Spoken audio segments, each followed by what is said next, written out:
Hello, hello. Let me know if you can see and hear me okay. This is going to be a group energy healing, the first in a set of 3 called the March 2024 triplet set. And the theme for this set of 3 healings is unique to this set. In other words, it's not going to be the twin set as well. That will have a different, very different theme. But this one is unblock your path, your spiritual path, face forward on your spiritual path. But just as sort of a facing forward, actually, to me is the most meaningful part of it, but I know it doesn't translate.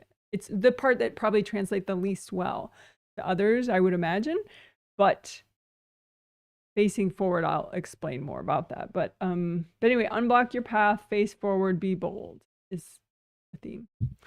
I'm burning some incense, so you'll see a little smokiness until it burns out in a couple minutes. Figured mellowing influence. Thank you for your comments, including especially the validation of that you can see and hear okay. Thank you, thank you, thank you, thank you.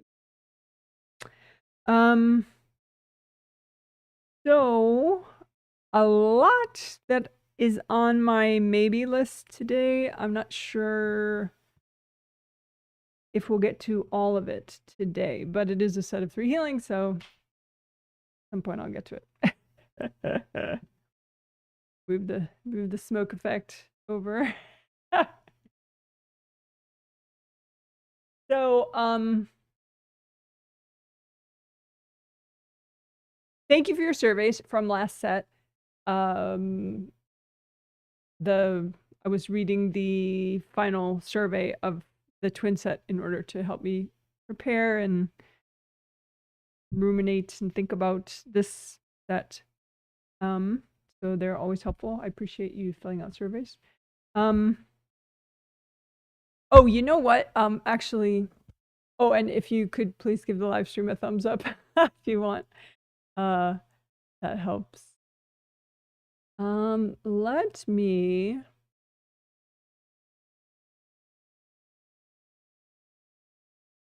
me do a teeny news thing.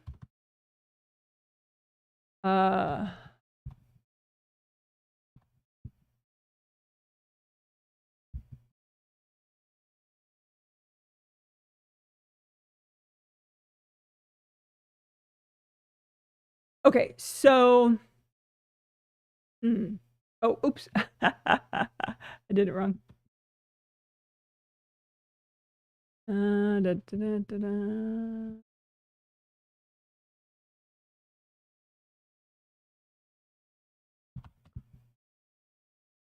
So, for those of you that don't know, these healings are purchased on my website 2 months in advance. They go up on the 15th of each month for sale, and the triplets usually sell out within a few hours, or sometimes much less than that. And then the twin sets, sometimes they sell out within a few hours, but sometimes, since I've added more subscriptions, then there are less people manually buying. So sometimes the twin sets take like a day, maybe 2 for those last couple spots to sell, which is fine. I usually get pretty interesting purchases on like day 2 or day 1 later, you know, like people in different time zones, or they're just usually too busy to buy them. So, but anyway, long story short, people buy on my website. And in the past, you've had to have a PayPal account, but then there's this thing called pay as guest that PayPal does. But apparently, if there's a problem with your PayPal account, they kind of blackball you and you can't even pay as a guest with like a credit card. So people get into problems with PayPal. Like, you know, and they're kind of rigid, and sometimes you get lucky and you get good customer service with them, but sometimes you like fall into this abyss of created by the fact that as a company, I don't think they particularly care too much. It's very much all about the Benjamins for them, all about the money. So you can tell that in their customer service. So anyway, recently I was having trouble, and you know, I figure I don't know, my expectations, I think, are a little higher for PayPal because, they collect fees from all my earnings. And so for years, so they've gotten so many thousands of dollars by processing my payments, which, okay, service provided, but still, But anyway, so they completely hung me out to dry on, on some technical issues I was having and blah, blah, blah. Just fortunately, I just created a different solution. So I wasn't counting on them to solve the issue, but if I had been counting on them, that would not have worked out so well. So anyway, I was reminded firsthand how PayPal can be problematic as a payment provider. So, so I, and this ties into energy shifts too, because we were talking about energy shifts a little bit in the second healing of the twin set of February, that, so the last group set. And we're going to be talking about energy positive shifts more today too. But anyway, I think that, the more energy I cleared, the more I was able to manifest a really good solution without much pain, and so I think it's a good example of like the more energy you clear, your perception is different, your thoughts are different, how you feel, your thought process is different. So anyway, as far as the payments on my website, you won't have to pay with PayPal. You won't have to use PayPal in any way if you choose not to. There's a different payment processor called Stripe payments, like Stripe, like a stripe in your shirt or something.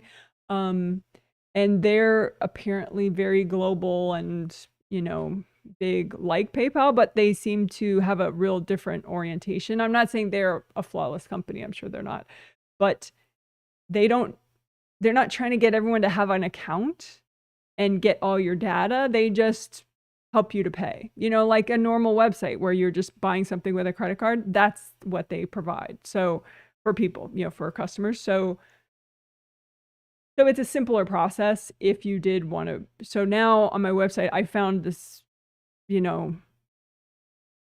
Equid store thing that I embedded so that they allow me to use whatever payment processors I want.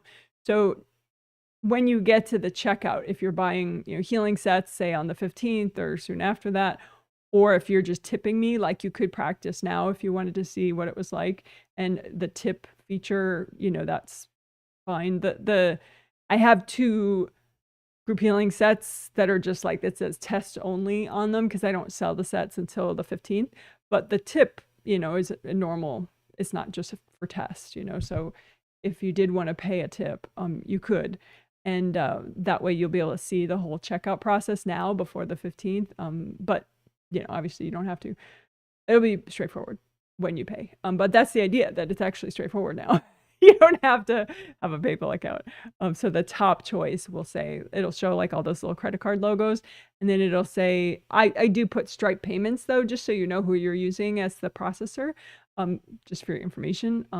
But I don't really have to show that because you don't need to do anything with them. You don't need an account with them or anything. So you just, pay with a credit card like a normal website.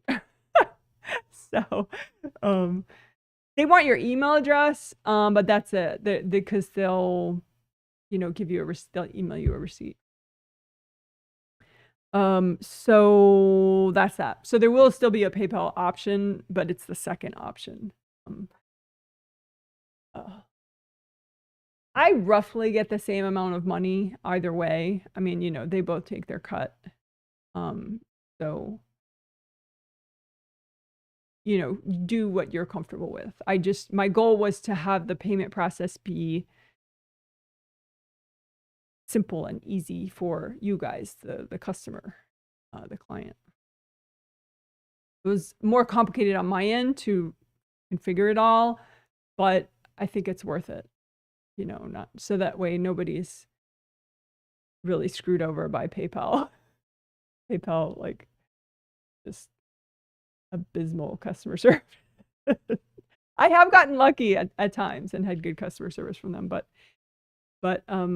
I've heard stories from clients, and lately I've As you probably have heard if you get my emails, that I haven't been able to trust my inventory counts. So I have to like log everybody's payments live as they're doing it to make sure I'm selling enough, because PayPal was like not keeping track of my inventory properly. So now that should be resolved because I'm not using PayPal to keep track of inventory anymore.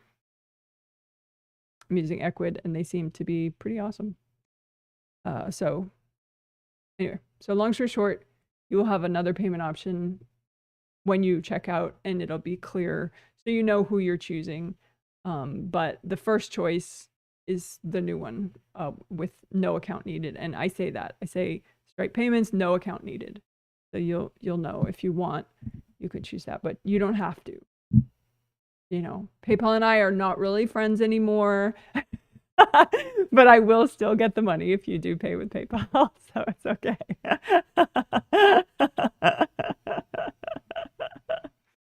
We're friendly enough that I get my money.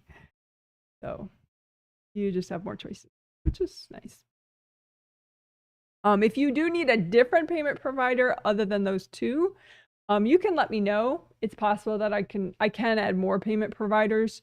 But I was trying to like not overwhelm people with too many choices either. And Stripe works in so many countries that I figured, you know.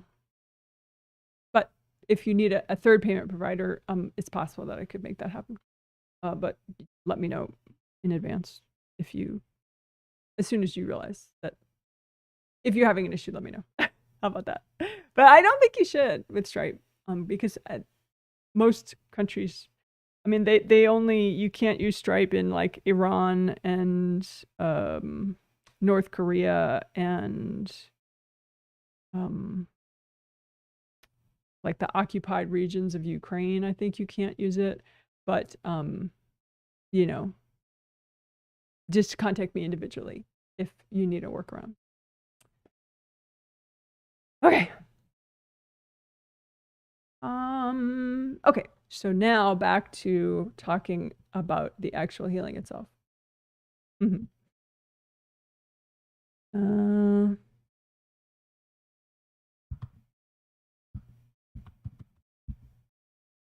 Okay, so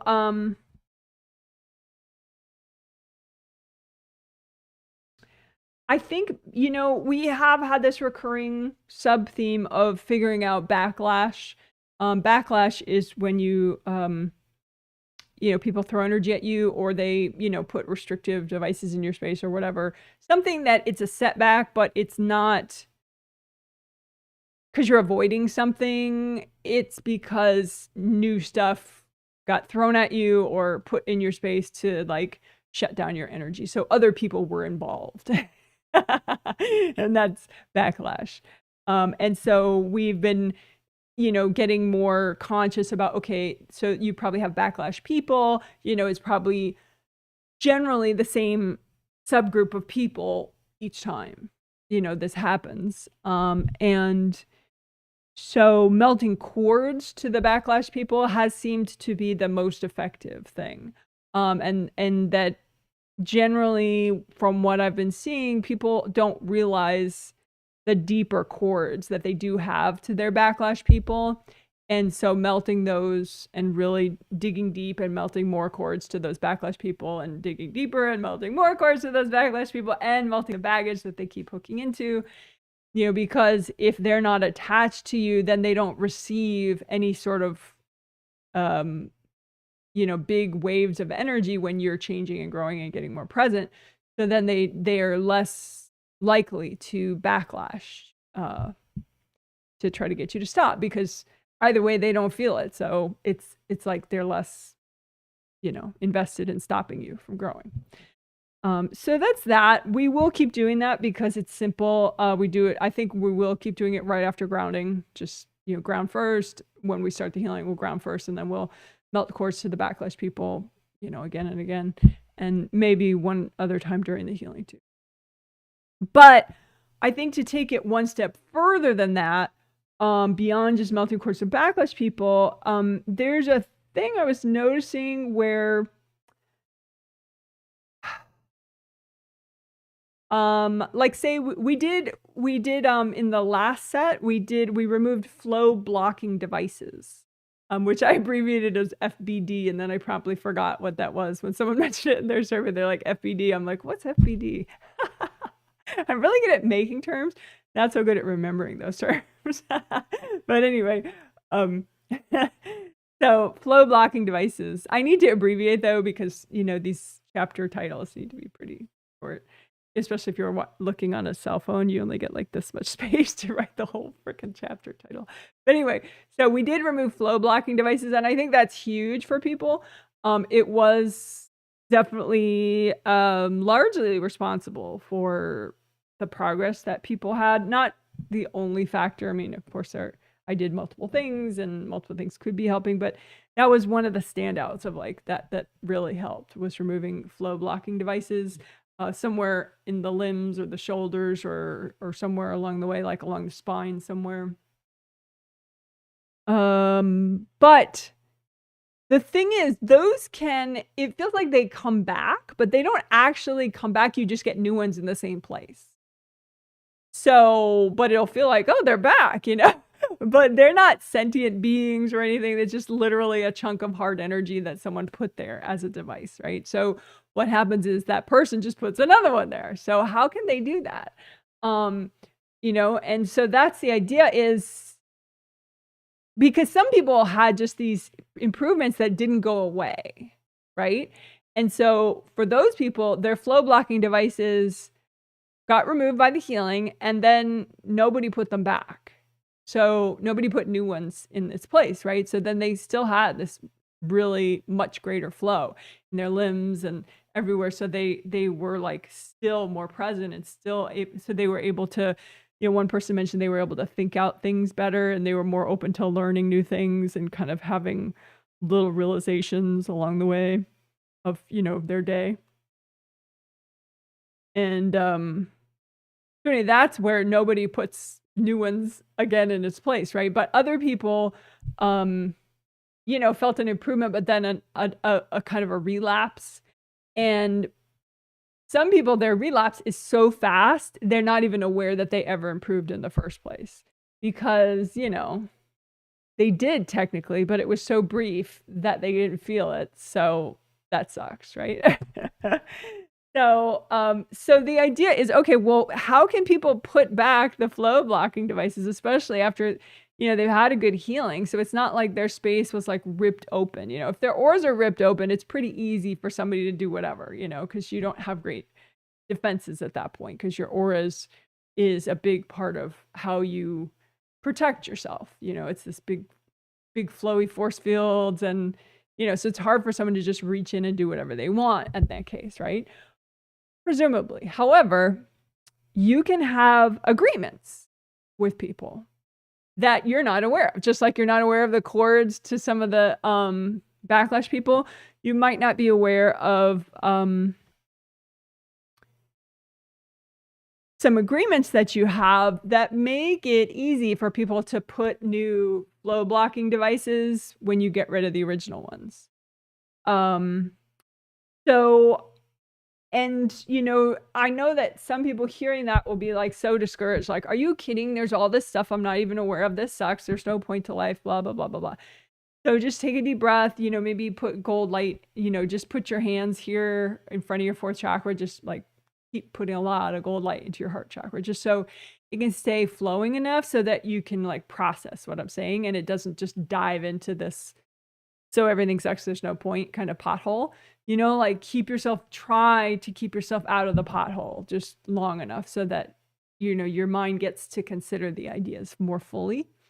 So anyway, you can have I'm calling them invasive hero agreements or invasive comforters. I've used that term invasive comforter before, but you can have an agreement that says that this person can comfort you even by jumping into your space, which wouldn't really comfort you actually. But, sometimes people just make agreements that don't make a lot of sense. Maybe you're young and it's your parent, or, you're just in a really lonely place.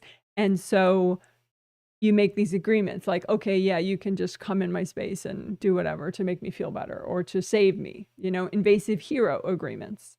And I've noticed, I was noticing recently, people have some leftover invasive hero agreements with their ex-husbands or ex-wives, but I happened to look at it with 2 people that have ex-husbands that had it.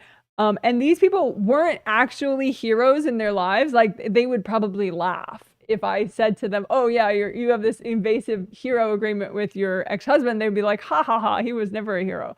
Yeah. But on a subconscious level, you wanted him to be a hero at some point and you made the agreement, you know, and it's a, you know, I mean, I try not to get so caught up on what people have genetically, you know, like if you're born with lady parts or man parts genetically originally, you know, because then the roles don't have to be that rigid. And, you know, you can even have a different gender identity later in your life too. And, you know, and that's all fine. So I don't want to get too caught up on that. But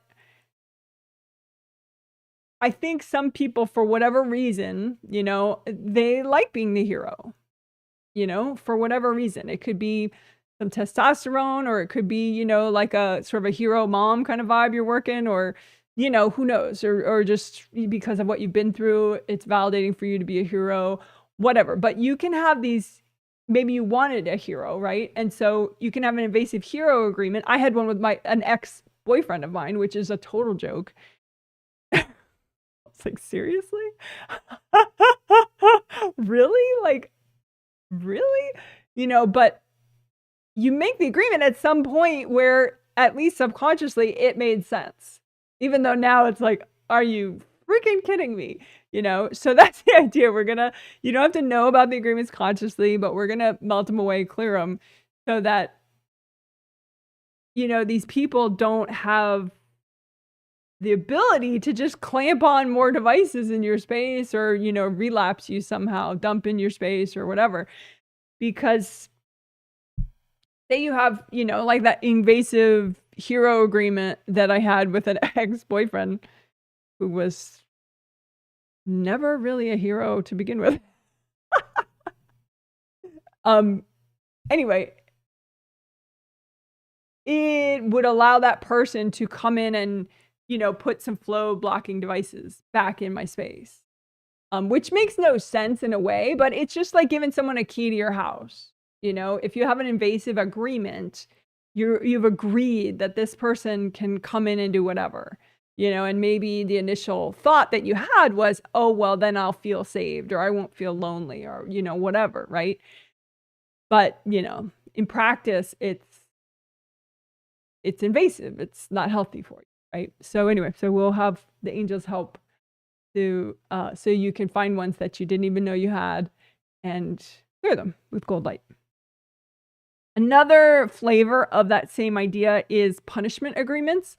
And one that I think maybe is,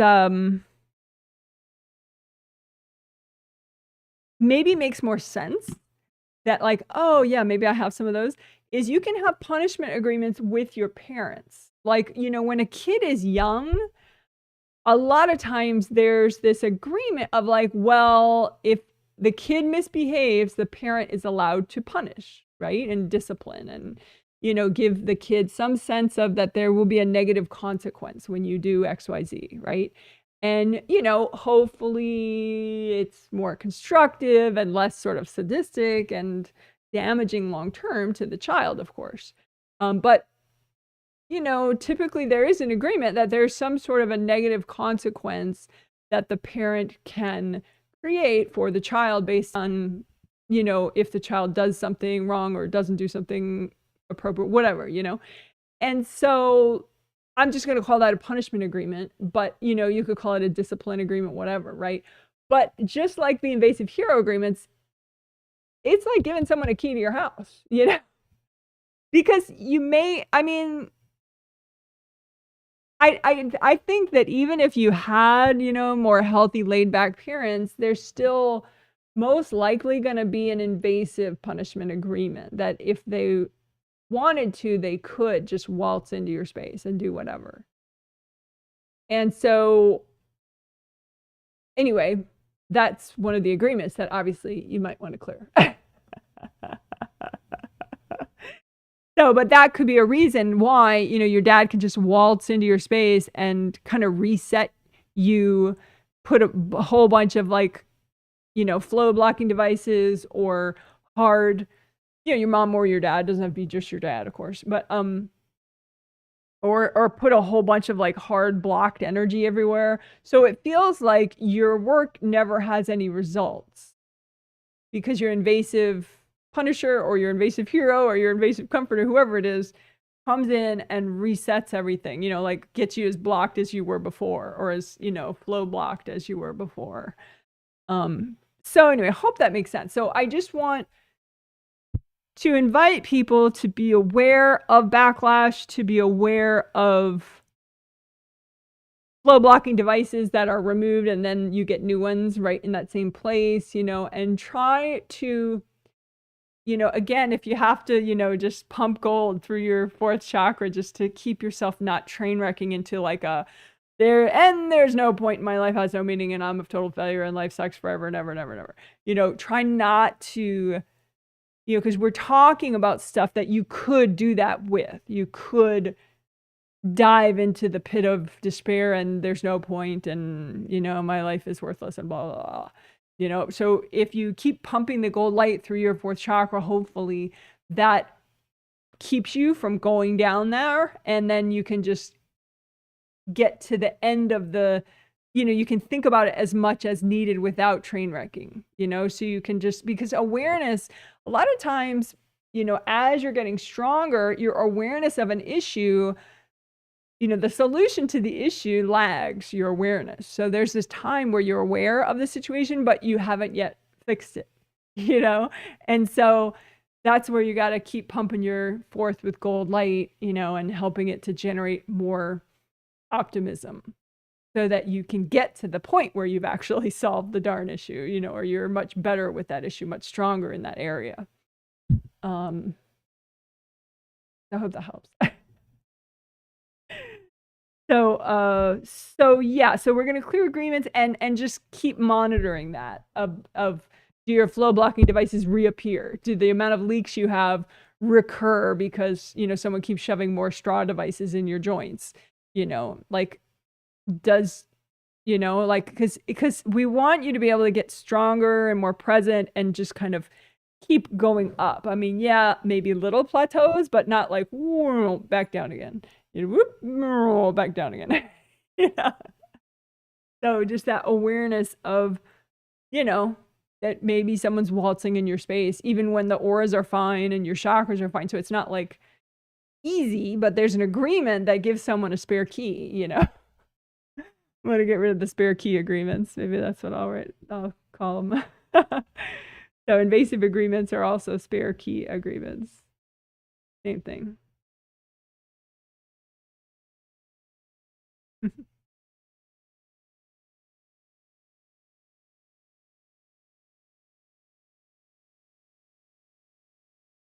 Okay. Oh, sorry about throwing my pen. I know that's loud on the recording. I try to, yeah, I'll put something soft here where I'm used to throwing my pen. Maybe that'll help. There we go. Okay.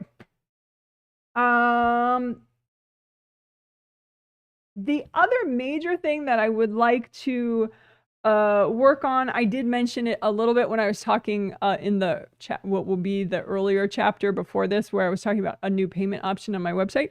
I mentioned positive shifts, so anyway, now I'm going to talk about it more. That the good karma windows, I think, have a good deal to do with positive shifts, and making positive shifts. Having them unblocked enough. There are these, you know, little triple frame windows here in your astral body auras. Your astral body aura. There's one in each of the layers there. And if they're repaired properly and unblocked properly and it's just you there, nice and flowing, then you can bring in I have already said, you know, you can bring in like good karma energy. You can bring in a little bit of like a gentle, small amount of energy from like the moon and the stars, you know, like uplifting, you know, kind of like as if you're looking at a evening sky and it's really gorgeous and it just kind of reminds you of, I don't know, what's good in life, you know, that kind of a vibe. You can bring that in. But I think too, I've been more aware lately of that you can bring in gold light that relates to your positive shift through your good karma windows. And so we'll be most likely unblocking good karma windows, maybe every healing in this set, all the 3 healings we'll see. But that's the idea of like, just to keep that in mind, like, is it healed, repaired, and unblocked enough in your good karma windows that the gold light pertaining to your positive shift can come all the way through all the windows into the, all the good chakras and energy centers in your head, in your body. So, because I think for a positive shift, you bring in new energy. At first, I thought it was just into your seventh chakra, but then since we've done so much shoulder work, I've realized that if this is nice and flowing and unblocked, which is a big if, you know, usually with people it's not, but we've been working on it so much that a lot of people have so much more flow here. You bring in positive shift or new energy that you've created for yourself in your shoulders as well as your 7th chakra. So it's like a big just flow downward of your new energy coming in. But I think about half of it can come in through your good karma windows too. But through the good karma windows, I tend to see that gold light is sort of optimal to come in through there, whereas here it seems to be like whatever rainbow color you need, you can bring in, you know, through the upper half of your body. So anyway, just that awareness of positive shift, and it's like that you're just in a different place than you were before. It's like I explained it last time, kind of like it's like you live on a different floor in a building. It's just different. Like you're aware of different things. Your perspective is different. Mechanically speaking, it comes from, you know, getting rid of stuff that's not yours, that's maybe too heavy or is just other people's energy, and then bringing in what is you and repairing enough so that you're just more present. It kind of purifies your energy that you're running and purifies your connection between spirit and body, you know, and so you click in better, and so you're just different in a good way. So that I'm calling a positive shift. So anyway, unblocking the good karma windows has more to do with that than I had previously realized. And specifically to unblock them to the point where that the gold light for your positive shift that you're trying to make can come in through each of the triple frame windows of your good karma windows back here and make it all the way to the back of your head. You know, and it's just gold light from you, but it's because sometimes there'll be blocks. So it can come in through the good karma windows like 7, 6, 5, but not 4, you know, because there's too many blocks around the 4th one. But then if you unblock that, then it can come through 7, 6, 5, 4, 3, 2 maybe. But then there's blocks, you know, in your astral. You see what I'm saying? So we need them all unblocked so that the gold light comes all the way through. And you really, because anything then, if it's coming all the way through, you're more likely to feel refreshed and renewed and really like you're in a different place. In a good way. So that was long explaining, but hopefully makes sense. There are other good things on the maybe pile, but I don't want to, you know, I've already talked forever. Just talking about the sort of invasive agreements that we're going to clear that should help with reducing backlash situations, both with thrown energy, but also a backlash of just you get new flow blocking devices where you had old ones, and you get back more, you know, hard straws, causing energy leaks in your joints. So hopefully that is one thing, and then the positive shift unblocking is another thing. Okay.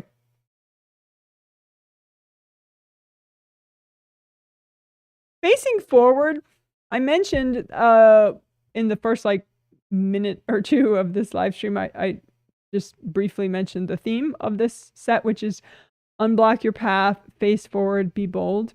And I said that the face forward for me was the most meaningful aspect of it, but maybe didn't come across so clearly to others. So that's why I put the other stuff in there, like unblock your path and be bold. But facing forward. Okay, so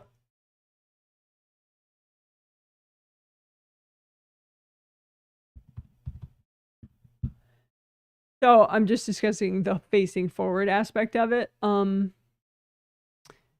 I'll say intro just because that's shorter. Have to be very brief. So anyway, this is a discussion about face forward, which is a part of the theme. What the heck does that mean? And why was that the most meaningful part for this theme? I mean, that was the part that really came through to me clearly that the angels wanted this set to be about. So when I look at people on their path, if they're overwhelmed, they generally are not facing forward. They could be like crouched down, you know, like this, you know, like on a side bench, you know, just sort of imploded in a little bit, or, you know, they could be looking forward a little, but, you know, they're kind of hunched over and, you know, they're on a bench on the side of their path, or they're just like kind of like weaving forward, but they're not looking straight ahead. They just kind of, you know, go to one side and then the other and the other side. And it's not that that person isn't trying. It's just that something's wrong with them. Something's not quite right.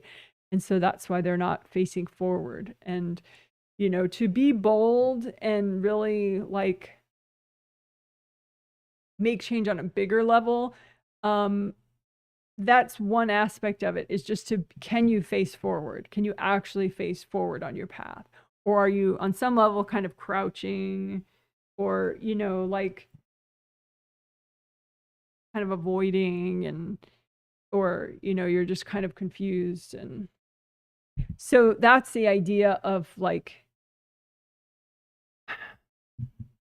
that's what the angels wanted me to get at the most, is helping people to face forward. And I think face forward, it does have a little bit to do with not being avoidant, but it also has a lot, I think, even more to do with not being overwhelmed.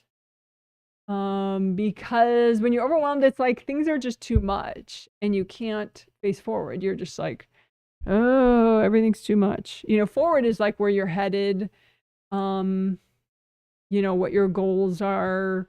And you don't have to know consciously what your goals are in order to face forward and move forward on your path. But anyway, so not being overwhelmed is a big part of it. Not being confused is a big part of it too. But that sort of confused is like a flavor of being overwhelmed, I think. So I think the part that I've already talked about backlash people and, you know, working on, you know, clearing those spare key agreements that, or invasive agreements that you may have with all sorts of people. Hopefully that can make you a lot less overwhelmed, because then if we make your joints leak a lot less, you know, you don't have like 6 people that can stroll back in and re-mess that up easily, you know, if you clear the agreements. So then you're less overwhelmed. So then, you know, once we help you to like stop avoiding a couple pieces of your baggage, you know, and just give them to your angels if you're not ready to deal with them, you know, that way you can face forward and you won't be so crumpled and overwhelmed and, you know, or confused and sort of, you know, bumping into walls as you go forward. So that's the idea of facing forward. It's like a simplicity and a power to it. So we'll see. I think I'll have a special question on the survey.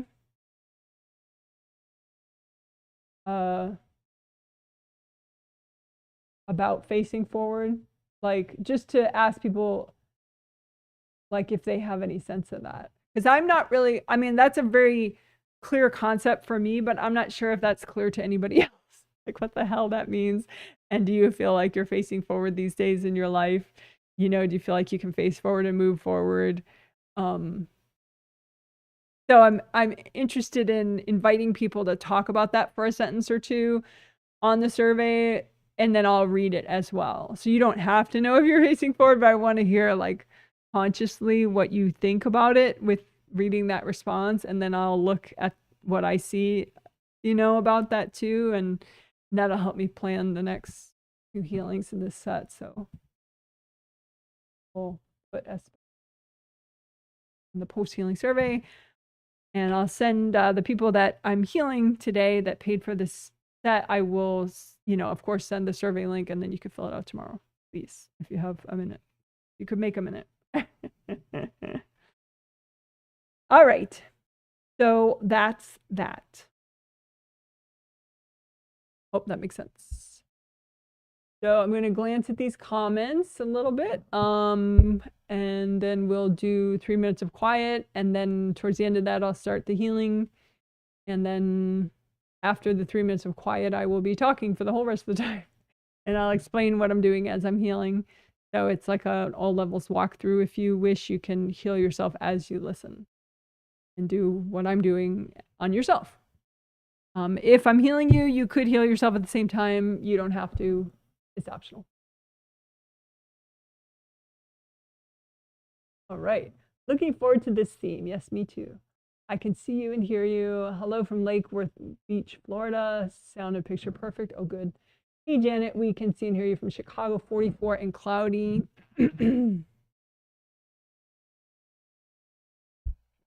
Yeah, we're cloudy here too, but we were supposed to get 2 inches of snow and we didn't, so I'm happy about that. Good thing. Hey, Janet, I can hear you from windy Las Vegas. Excited for this healing.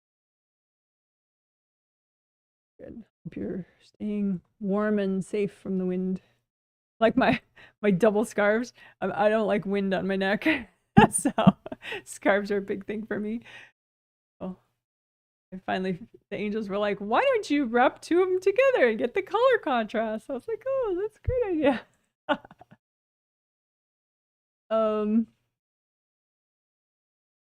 Can see and hear you in Lakewood, Colorado, 63 and sunny, man. Oh man, look at that.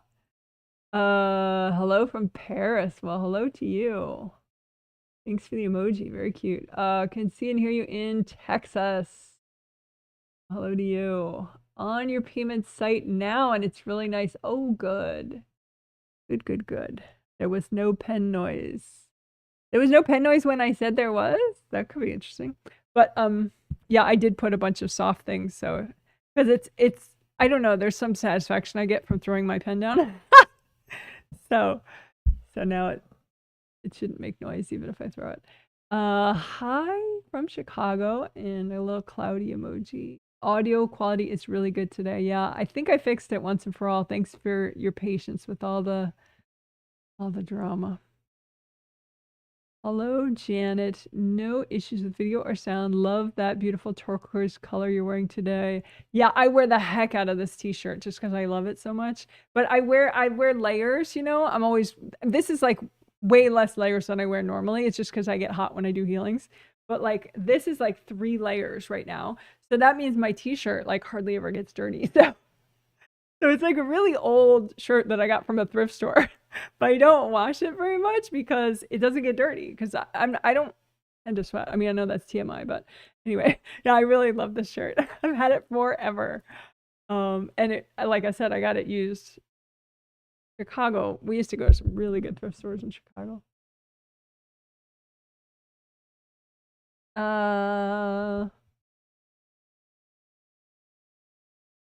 I have great fear of being in a fight with anybody or anything. And so I avoid confrontation and hostile moments in life as often as possible. And so I feel that I will recognize if I'm not facing forward, if my mind is trying to get around something or in my stomach, I feel a lot of energy, feel it anyway. These are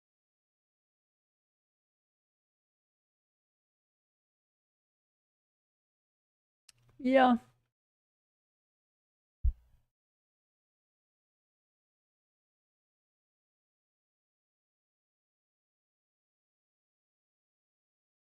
Yeah, I think since I'll discuss that right now, just because for a second. Facing forward has more to do with yourself and your path, but if people are in your space harming you and you're not dealing with it, then yeah, that can get in the way of you facing forward.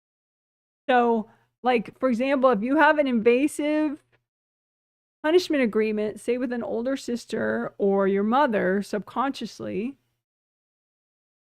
and they can just come on in and shut you down over and over and over again. And because of that agreement, it's like you're very passive. That's the thing. You know, if you're so passive that even just non-verbally, spiritually, you're not addressing the issue, then that gets in the way of you facing forward. But you don't have to be perfect, you know, interpersonally or as a human being to face forward.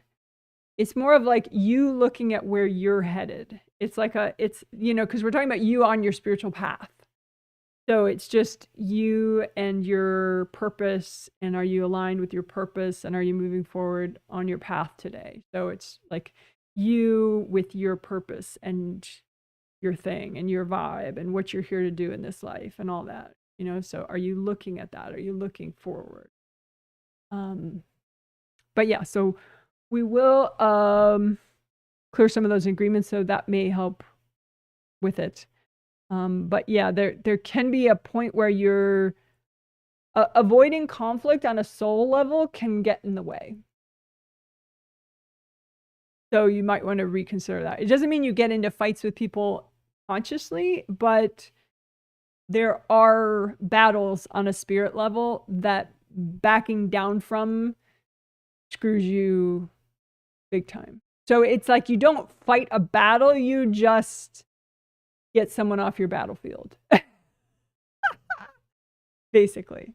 But if you keep them on your battlefield because you think that, you know, that's avoiding conflict, it's not. It just makes you the recipient of the conflict, you know, right? So the idea would be to truly avoid conflict would be to just nip it in the bud and, you know, keep people off your path, right? That's avoidant, that's conflict avoidant in the positive sense, in the strength sense, where you're like, no, we're not doing that. This is my path. This is not actually a battlefield. You see what I'm saying? But if someone comes on it and tries to turn your path into a battlefield, then yeah, acknowledging and reacting to that can be very important. And some people, loneliness is kind of a thing where they won't kick people off of their path. Even those people that are being invasive heroes, you know, or invasive punishers, because when they get everybody off their path, then they're alone. But the thing is, that's the whole idea of your spiritual path, is it's just for you. You see what I'm saying? And I know that, like, okay, right now, and for the last 20 and a half years, you know, I'm married. So, but you know, I married when I was 33. Well, I met my husband when I was 33. My second husband, Lorenzo, my current husband, the keeper. I met him when I was 33. So, you know, there was plenty of time when I wasn't, you know, when I was single but to be honest, I was loneliest in my first marriage when I was actually married. You know, because if you're married to the wrong person and you know it, or maybe you don't want to admit it or whatever, but for me personally, that has been the loneliest I've ever felt. You know, versus like not having a relationship. That, you know, back then I wasn't as balanced as I could have been. So I did feel loneliness, but it just didn't feel as shitty. You know, so there's a thing about like, okay, in your life, do you have enough good friends? Do you have the right partner? And maybe you don't, you know, maybe you don't have the right friends and you don't have a good partner.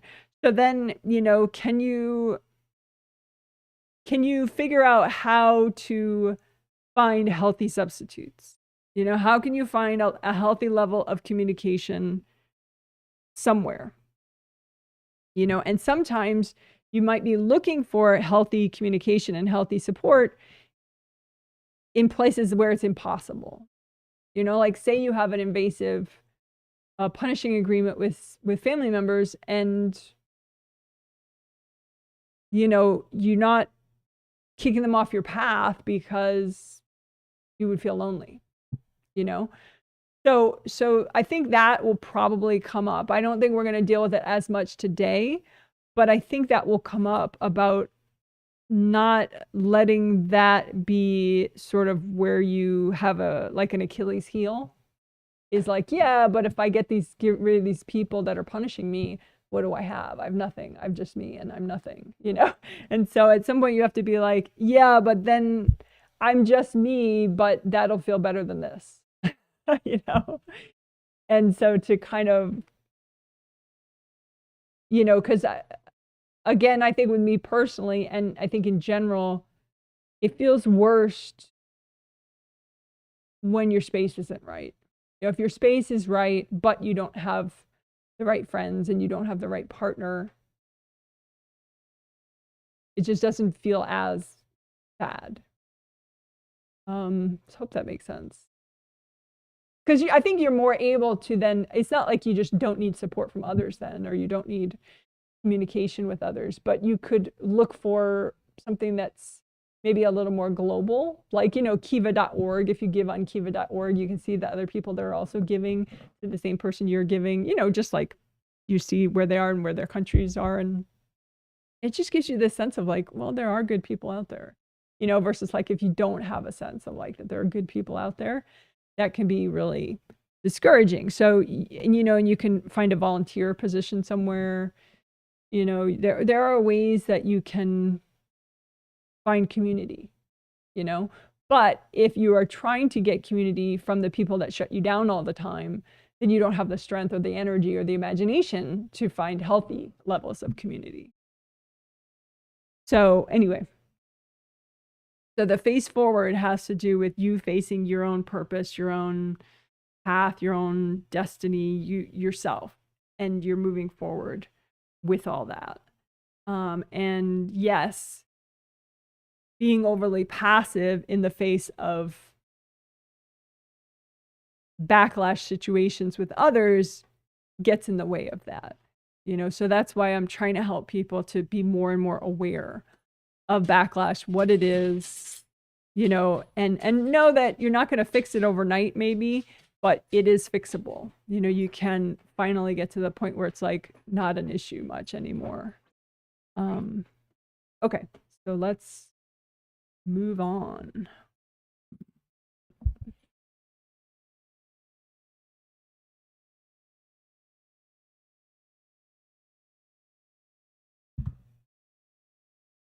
Oh, geez.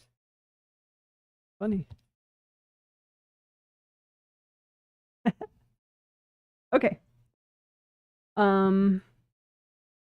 I'm going to be quiet for 3 minutes, and then we'll probably start with grounding and then melting chords to backlash people.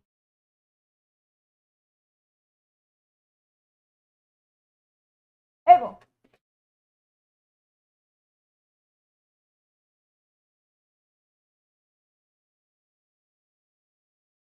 We have to be sorry about that. I know that was jarring to people. They don't like, nobody likes, you know, sudden sounds, but whatever. That's my life. Abel, he won't stop messing with himself unless you kind of shock him out of it. He has issues with his mind. Okay. Oh, sorry if that shocked you as well. Alrighty, so now I'll shut up for 3 minutes, thankfully.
Okay, thanks for waiting. So when you heal yourself, you can make a copy out in front of you of your own energy system, and you heal it with gold light from your hands. You have a big energy center in the palm of each hand and an energy center in each fingertip, hand chakra, fingertip chakras. And you set these chakras with your intention, you don't have to see it, to be a metallic gold color, just the hand ones, so that when they spin, just the hand ones I just mentioned, the fingertip chakras and the hand chakra, because those shoot out energy. And if you set them to the chakras to gold, then that's the vibration that they're shooting out. And you use that to heal yourself, right? And so you could turn it inward like that, but you could also make a copy out in front of you of your energy system. And sometimes it can be of everything, your whole energy system, and sometimes it could be just a little part of it, like a certain shoulder joint or something. But if it's everything, that would be all 17 of your auras, astral body, physical body, and 15 Wei Qi auras, which help with strong boundaries. So all your auras, and they wrap all the way around you, including beneath you, behind you. And then both your groundings go all the way down to the core of the earth. Go ahead. Let's do grounding now.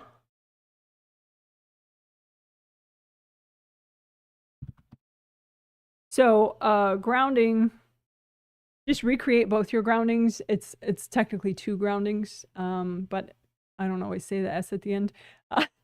So one for your physical body and your physical body aura, one for your astral body and your astral body aura, which is you. Your astral body is you as a spirit. You come and go from your physical body when you wake up and go to sleep.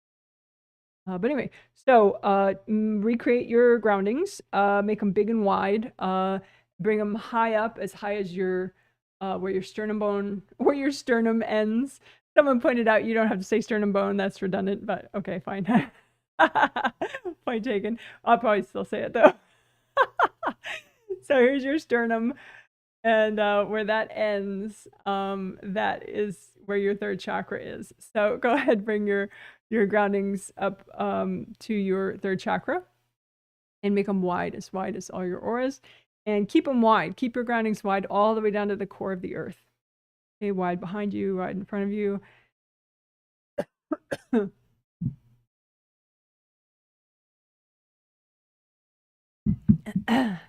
And use the gold light. You can have a copy out in front of you of both your groundings and use gold light to unblock them.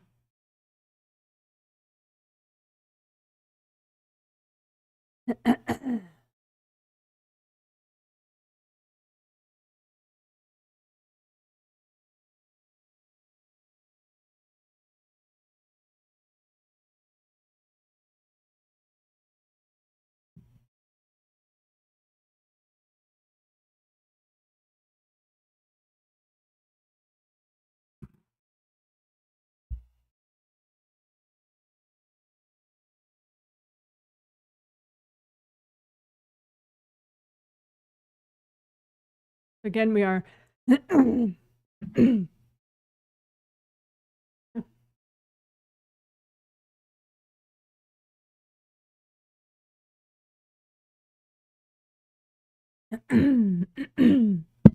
you're coughing, sometimes it's damage to the throat chakra, 5th chakra, like hard objects stuck in there, or just cracks.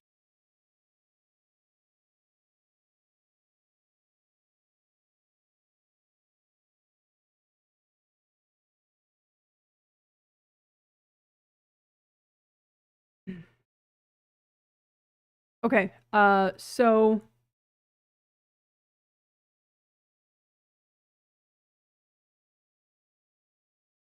grounding, just keep melting away any blocks in your grounding.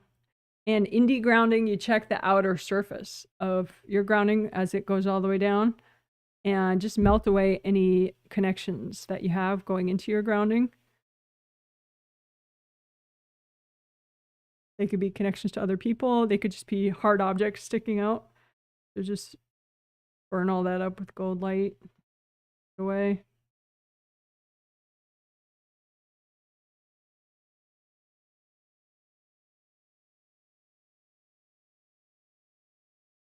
Okay. Great job.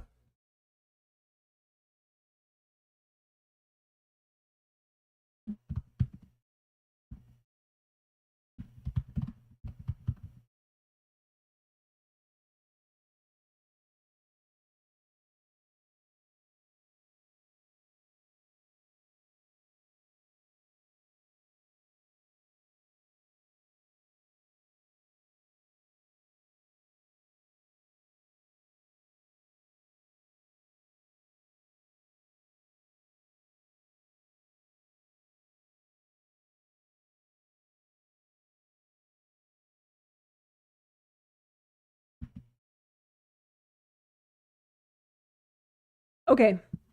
So, I talked about this a lot in the intro discussion overview, whatever section. But I think we're going to clear agreements first and then we'll melt cords. Because say you have a big invasive hero agreement with somebody, if you're melting cords to them, they could just reattach the cords if the agreement's still there pretty easily. So rather than, I mean, I would have done them one right after the other, but I think the better order ideally would be to clear agreements first. So that's fine. And I'm going to broaden it from backlash to setback and have like that you have setback people, because some people might not acknowledge somebody as a backlash person if say they just come in and, you know, block you up a little bit again, like, or put some flow blocking devices on you again. You might not feel like you've been attacked. You might just feel, you know, the return of chronic aches and pains or chronic lack of motivation or something, and you may not feel like, okay, that's a backlash person. So maybe if we also say setback people, you're setback people. So let's clear agreements with anybody that that is able to set you back after a healing where you get unblocked and healed and everything. You know, someone who's able to undo all that. You know, let's clear those agreements so that, you know, because otherwise it kind of feels sometimes like the healing is pointless, you know? So we don't want that, right? So just, you can imagine the agreements as pieces of paper stacked up, or sticks or scrolls of paper or whatever, however you want to imagine the agreements that you have. And it can be with past life people. Generally it's very subconscious, but just pile up any agreements that you have with backlash people, setback people, invasive hero people, invasive comforter people, punishment people, discipline people, you know, like parents that, or older siblings that, you know, you had an agreement that made sense maybe when you were 2 years old, that, you know, they could come in and punish you or give you negative consequences, right? But now, not so smart, right? So just all those agreements of anybody that can set you back or punish you, you know, by agreement. And just, you know, say, angels, can you help me do this? Can you help me do what's healthy and gentle with this? And then just go ahead and use lots of gold light. You can bring up red earth energy directly from the core of the earth to soak all these agreements in red earth energy. And that helps you kind of start to separate from the agreement. And then just use lots of gold light.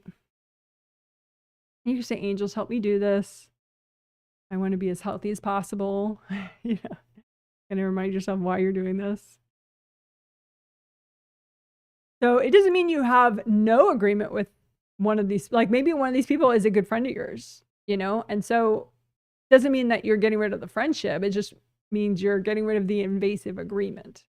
And so therefore they'll be less able to just waltz in your space and dump a bunch of stuff or set you back to the way you were.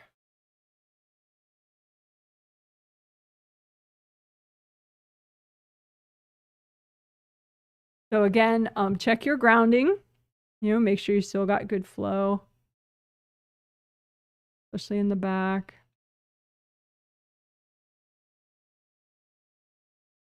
And just double check. We only want to do what's healthy and gentle, but sometimes once you've done some, then, and you kind of take a deep breath or two, then you're ready to do some more and it's still within your healthy and gentle amount. So just maybe that's the case. So if you have any more agreements, any agreements with anybody that would allow them to kind of undo the effects of the healing, you know, like get your chakras all blocked up again, or get your, you know, put more flow blocking devices in your space, you know, any agreements that would make it easy for you to have a setback, right? More likely for you to have a setback. And just say, angels, can you help me, you know, do what's healthy and gentle with all this? And then just bring up red earth energy, soak all of it, and gold light. And you can melt cords going, maybe somebody's cording your representation of the agreement. So just melt the cords and melt the agreements. And again, say, angels, help me do this. I want to be as healthy as possible. You know, whatever, you know, kind of just remind yourself the whole point.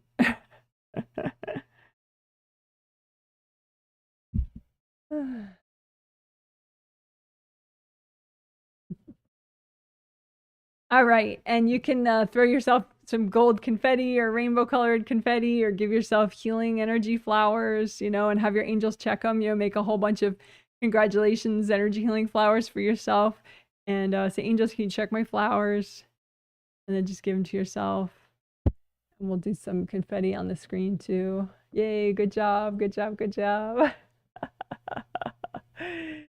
Yay, great job, more confetti. Woohoo, you're amazing. All right. So we cleared the agreements. So now let's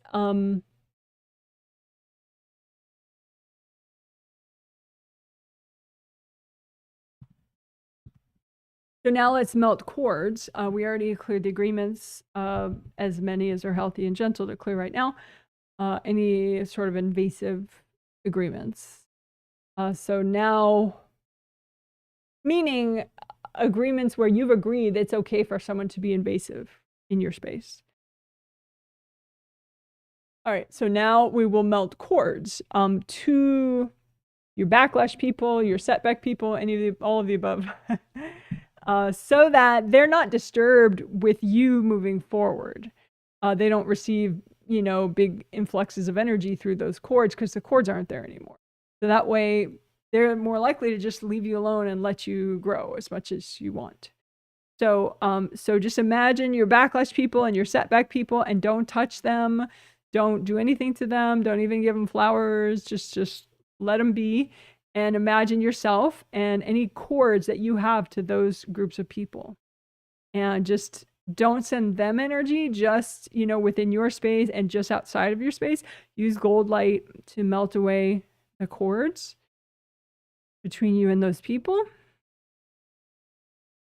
And then use gold light to melt away the baggage that the cords were going into, which could look like mud or hard black rocks or whatever.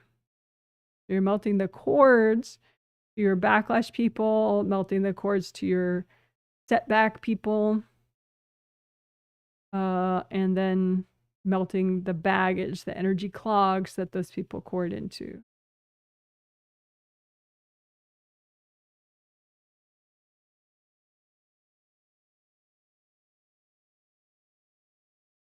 All right, so just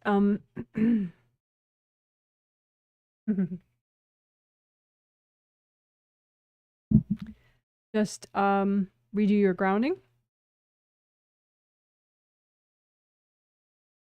And unblock your grounding.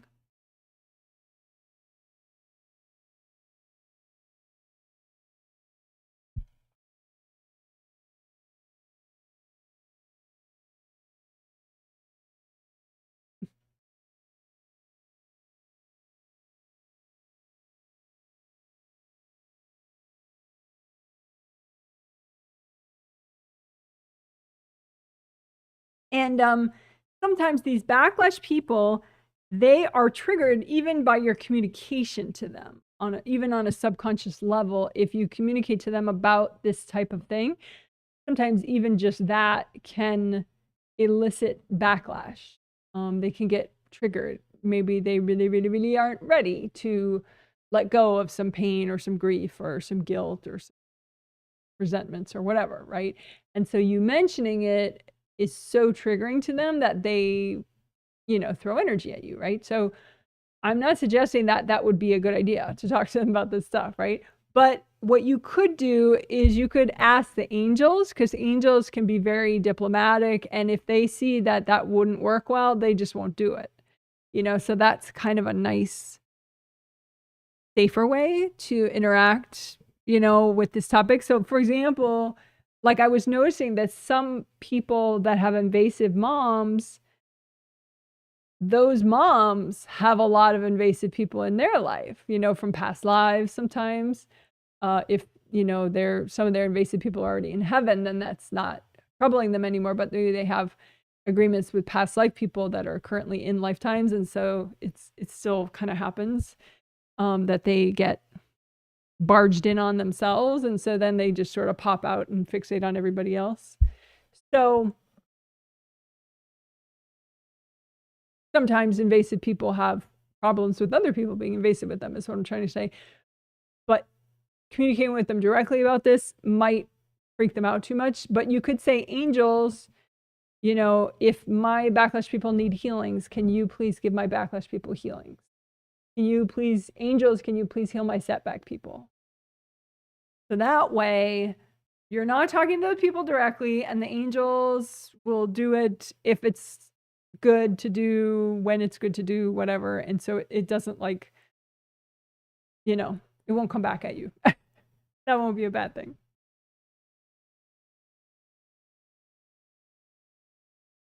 So that's all. That's just a quick little angel request. If you wish, just say, angels, please help my backlash people. Angels, please heal my setback people. But don't say anything to them, the people, and that way they won't get too triggered. Okay. Great job. Woohoo. All righty.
Okay.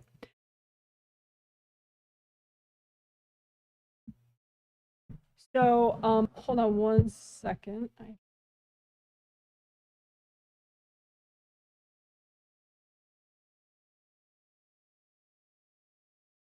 got some leads, a bunch of them.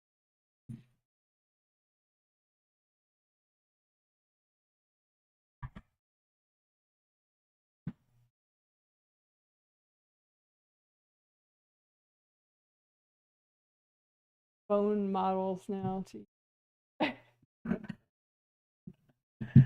okay, so plus of course I have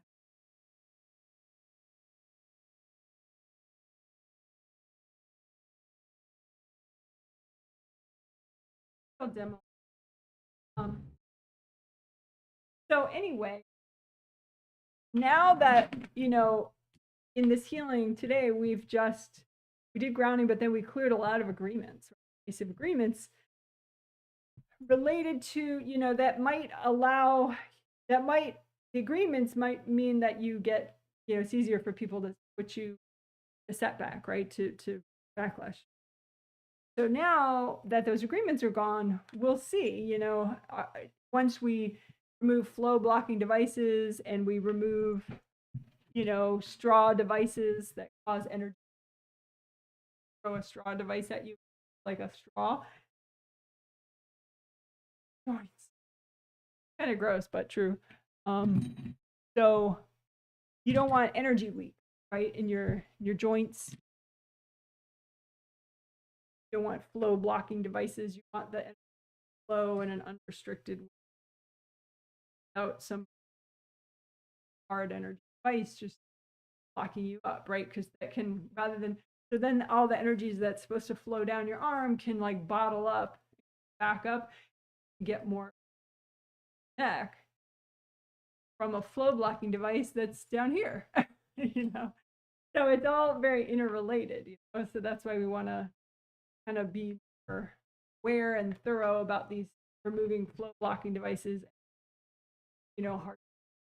But hopefully now that we've cleared some of those invasive agreements, and we can keep doing that if it's feelings, we'll see if once we do the work to, you know, make your joints leak less, get rid of the straw devices, get rid of the, you know, the flow blocking devices, you know, we can do that more and more.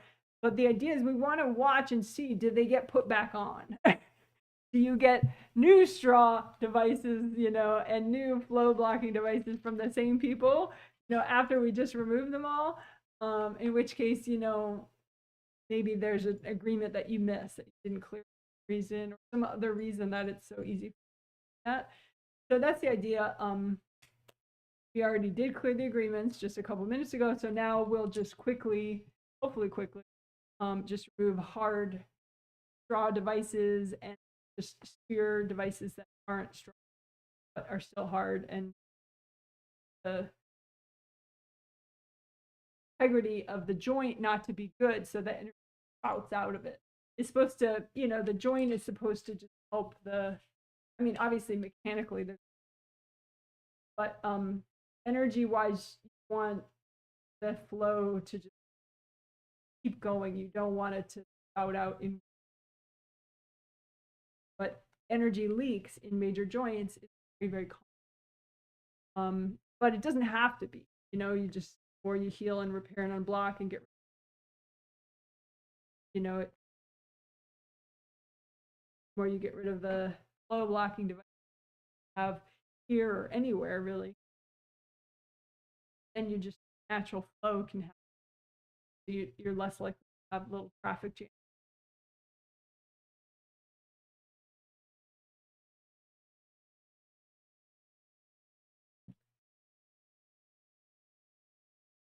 All right. So now let's do it. So FBD is flow blocking devices. Okay. So just imagine, you know, a copy of your physical body. You can have energy leaks in your astral body too, but let's do physical body first. So just be aware of your shoulder joints right here, which I actually have a model of it. Ah, how cool is that? So this is, you know, the clavicle here, that bone that comes this way. And then this is the scapula in back, the shoulder blade back there. And then this is the arm, upper arm humerus bone. So that's the joint right there. And, you know, there's a lot going on there. Some of the energy flows from the clavicle bone back to the scapula, and that's fine and appropriate. But then some of the energy flows down your arm, you know, from your shoulder down your arm. And you don't want anything spouting out, you know, into weird, just like it's like a hose that has a leak in it and it just spouts out. So just check your shoulder joints. And if you have energy spouting out, just, you know, remove the hard objects. Angels, here you go. Angels, here you go. Angels, here you go. And just keep repairing using lots of gold light, unblocking. You know, blocks inside the shoulder energy channel. Shoulder to arm energy channel.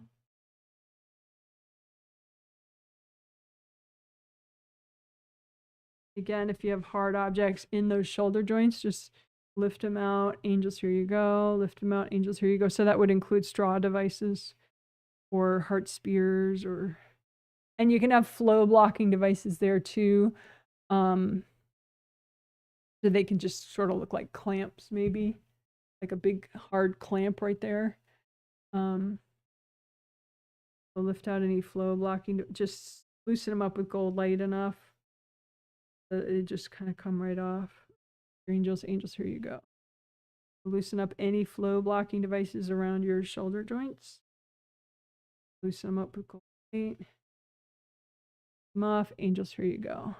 You could say too, angels, if there are any invasive beings in the way of me doing this healing and repairing and unblocking, please recycle those.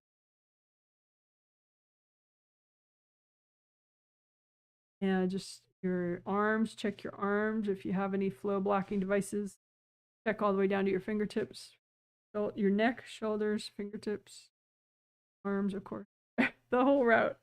Just check that whole route, neck down to fingertips, and just any flow blocking devices or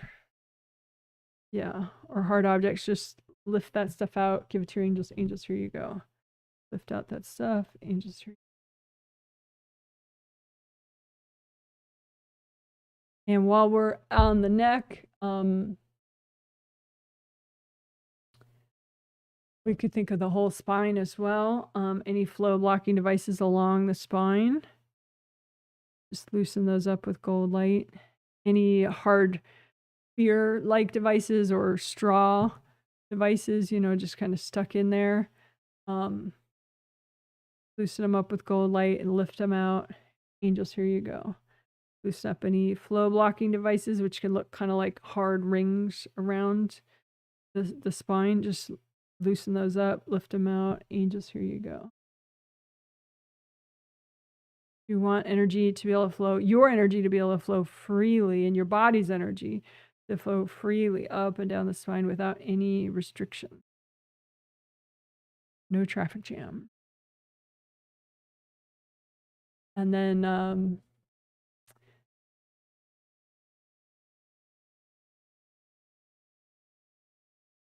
we could do a little more on the skull. Yes. So you can bring up an extra red grounding just for your skull. Like any bones and body meridians, red is a nice color vibration for that. So you can bring up a nice red grounding for your skull and use gold light. There are a lot of seams, like I think technically they are joints, but they just don't move, or don't move much in your skull. So there's all these like little seams. I don't have a good chart of that right now, but in your skull, so you can just sort of heal all your little seams, even if you're not sure where they all are. Just with your intention, use gold light. Have any little traffic jams in your skull or in your your jaw and your the joint right there where your jaw connects into your skull, full joint. You could have invasive beings that are like kind of hooked in right there where your skull connects to your jaw that are also in like some upper chakras at the same time. You just say, angels, if there are any invasive beings in my jaw or where my jaw connects to my skull and or my upper chakras, can you please just take some deep breaths. Let your angels do that too.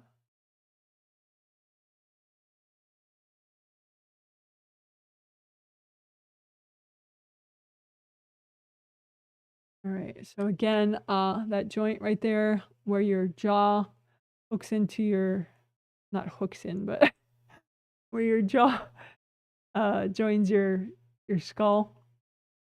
You want that to be just you there. So if there are any energy blocks there, just melt them away with gold light.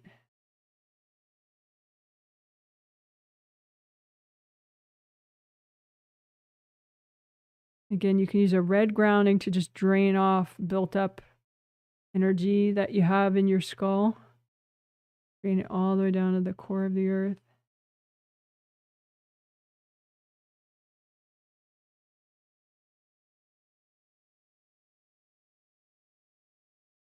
And then your spine.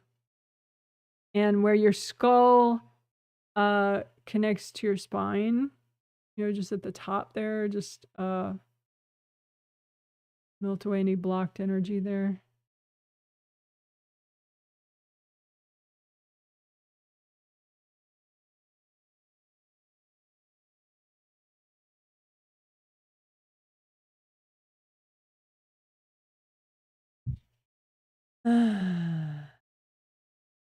Do some deep breathing. Breathe into your toes. Breathe into your fingers, spine.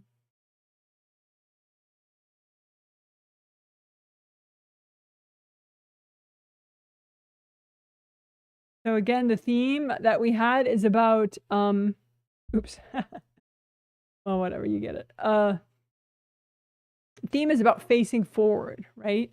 So you can have energy blocks, you know, where your spine, your upper spine, where it connects to your skull, where that kind of relate to that of like, are you overwhelmed? Can you face forward? Face forward meaning facing your purpose, your where you're headed in life, where you want to head, where you need to head in your life.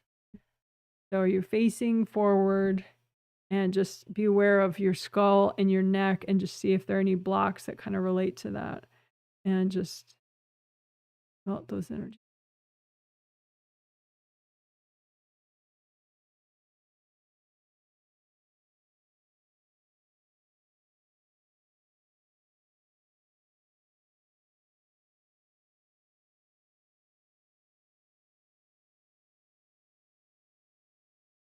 And you can have invasive beings that are accessing your good karma windows that are also accessing that point, you know, that area in the top of your spine where it connects to your skull. So just be aware of your good karma windows, which are, you know, behind you in your astral body aura.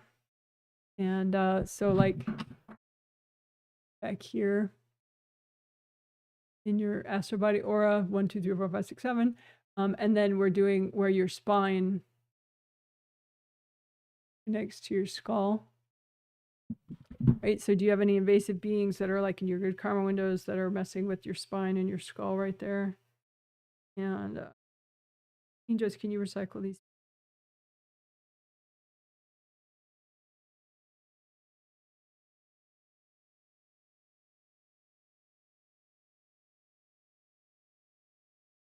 Need to do any stretching, go for it. Gentle stretching. So again, good karma windows back there, and your spine and your skull. Are there any invasive beings or invasive people in that area of your good karma windows and your upper spine and your skull? And you can just freeze them and lift them out. Angels, here you go. Freeze them, lift them out. Angels, here you go.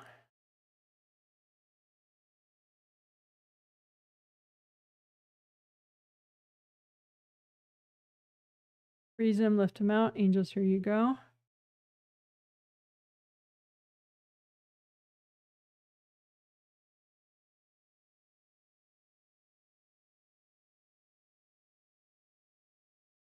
All right, so skull down to spine. And so then hips.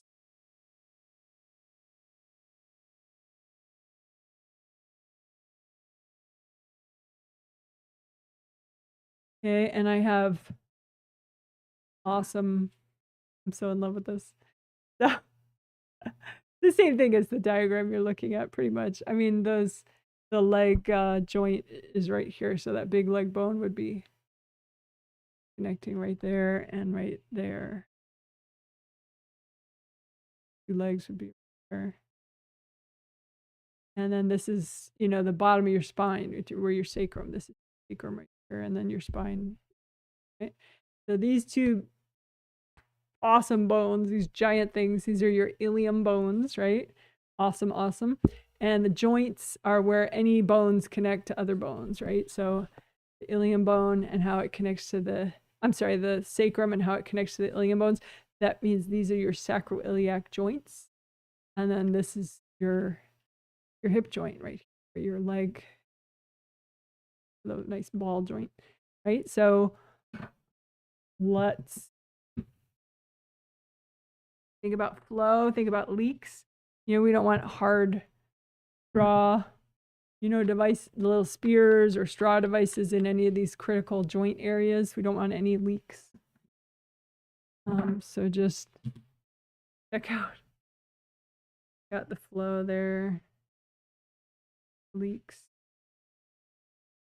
your sacroiliac joints.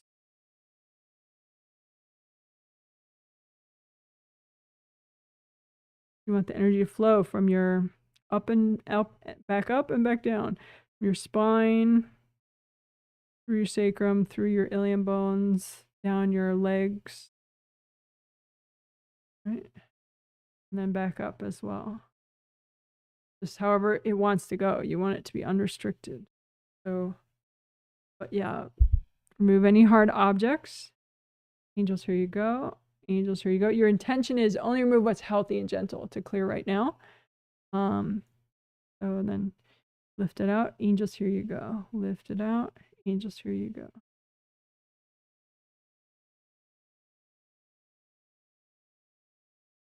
Just keep healing, unblocking, repairing, removing hard devices, melting cords. So you have good flow. You want to preserve your energy, send it where it belongs, and don't have it just spurt out everywhere.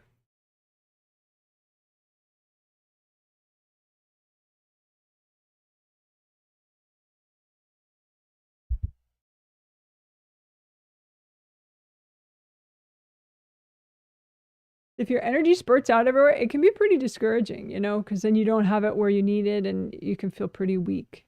When in actuality, you do have a lot of energy, it's just not going where it needs to. It's just leaking out. So you're generating the energy, you're just not keeping it. So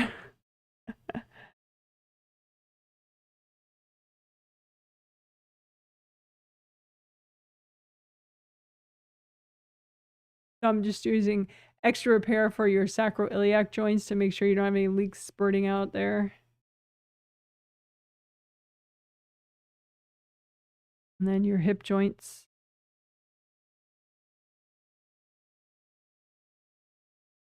And your knee joints. I have the best model in the history of all mankind about the knee. How exciting is this?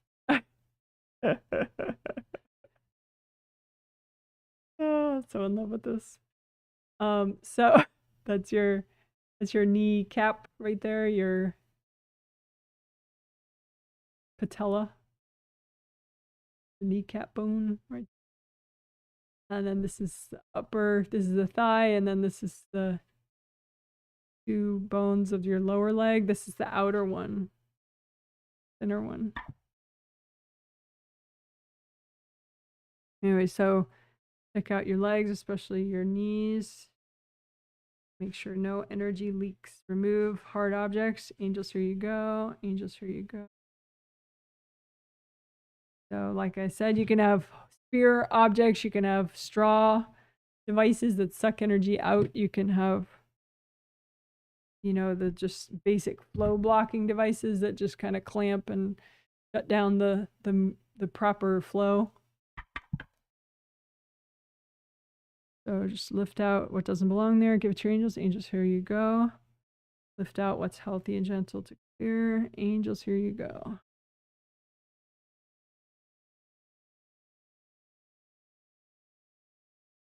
So I'm looking at one person's son, and he's kind of like all over the place sometimes, and he has a lot of leaks. So it's kind of like there's that relationship between being all over the place and having your energy spurt all over the place. So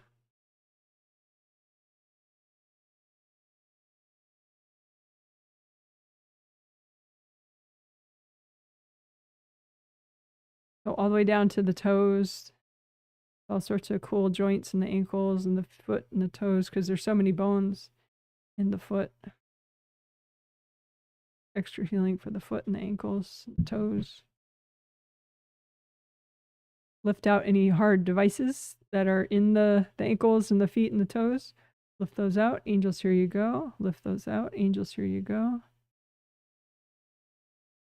Including around your ankles. Lift out any hard devices. Angels, here you go. Especially flow blocking devices.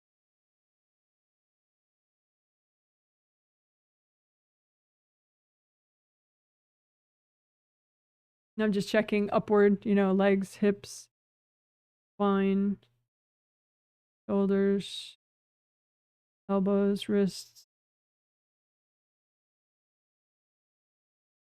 hands, fingers, skull, spine, skull.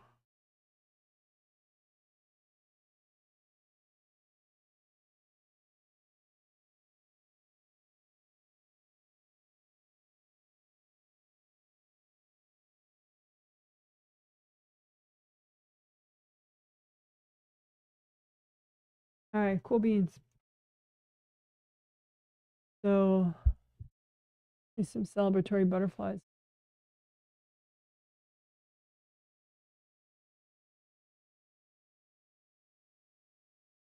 Woohoo, you're awesome.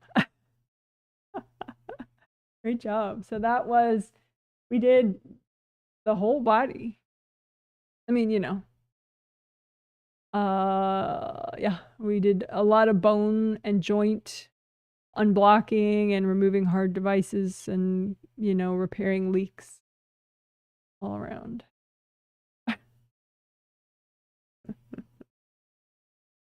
Alrighty.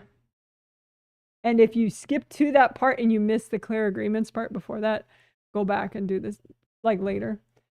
Don't skip entirely the clear agreements part, because that hopefully will help this work to last longer. The healing effects to last longer.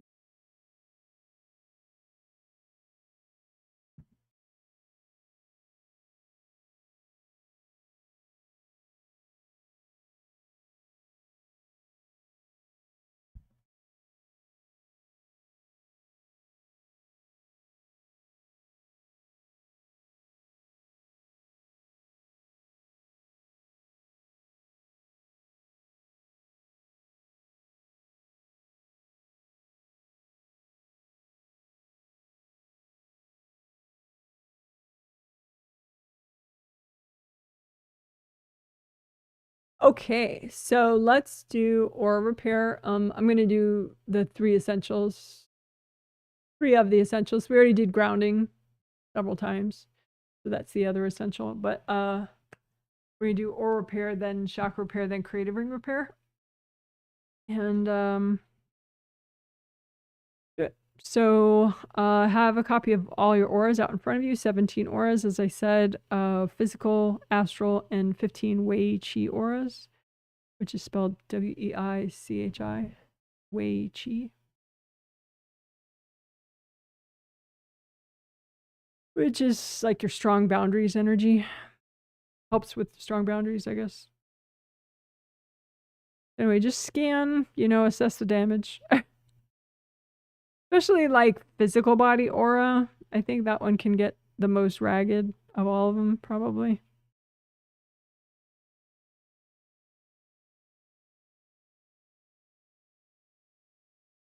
So you could manually heal them like this without using composite copy technique, but composite copy technique is pretty thorough. So just create an image of a rip and have with your intention, you have that rip represent all the rips in all your 17 auras that need repair. And you're gonna, as you repair this rip, that repairs all those rips. So first you want to clean out the rip. Use cold light from your hands that hardens and sticks to what's not you, which I call sticky gold wax. So just fill it up with sticky gold wax. Lift out all the junk as a lump with the gold wax. Lift it out. Angels, here you go. Fill up with sticky gold wax again. Lift out the junk. Angels, here you go. So now use gold light. That should make much better contact with the rips, so they can grow back.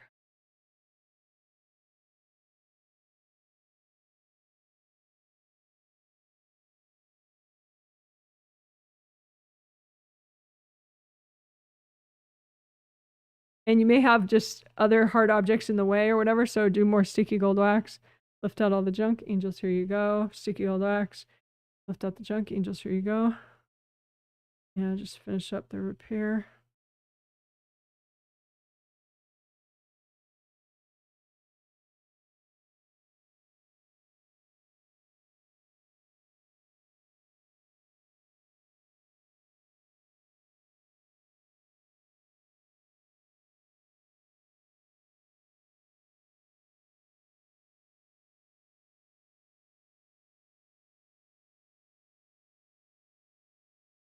If you have any hardness in your auras still, even though the rips are repaired, there may be hardness at the edges of the auras, or maybe a patch of like several layers of hardness somewhere.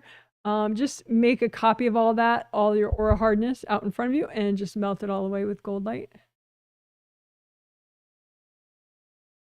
Again, put out in front of you all your aura hardness, because that just weakens your auras.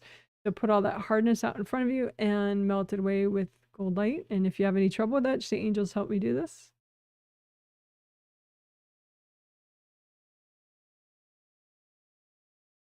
And just keep putting more hardness out in front of you, melting it away. All right. And just a little bit extra combing through your auras. Make sure you get all the little leaks repaired.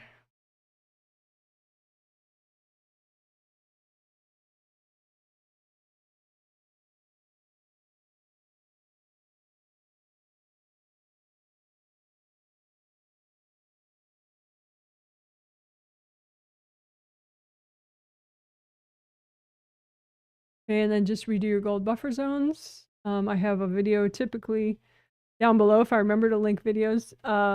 There'll be one on gold buffer zones, which is 18 minutes long, in case you want to learn about those. Okay, so that is aura repair. I think we'll do a little bit of aura unblocking as well. I think I just won't bother changing the chapter. It's just repair and unblocking. I tend to link them together always anyway, like with chakra repair. So aura unblocking, today I want to do it like sort of in sections. So first section is above the top of your auras. You can get energy dumped there that doesn't break the surface, so it just kind of stacks up there. A big stack of whoever's energy was dumped on you. So just check the top of all your auras and see if there's anything stacked up there, and you can just melt all that away.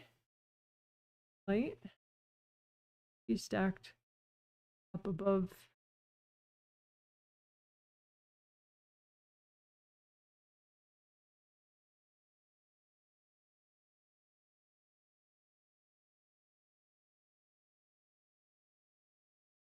If you don't regularly do this, it could be, really built up.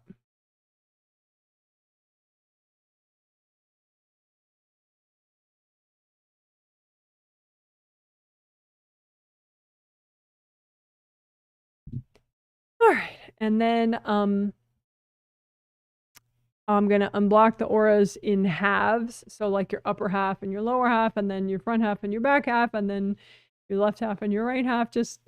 I think it just helps to like feel it and notice extra. So the top half and the bottom half of your auras, just unblock them. I'm doing top half right now. So above the shoulders and the neck, around the shoulders and the neck, around your head, above your head. You want it to be so unblocked that your new energy can come in wherever it needs to come, through your shoulders, through your head.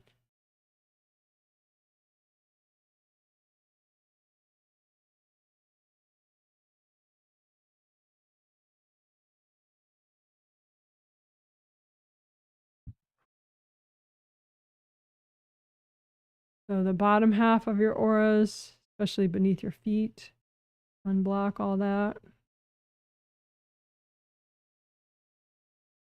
Around your hips, around your knees, your ankles.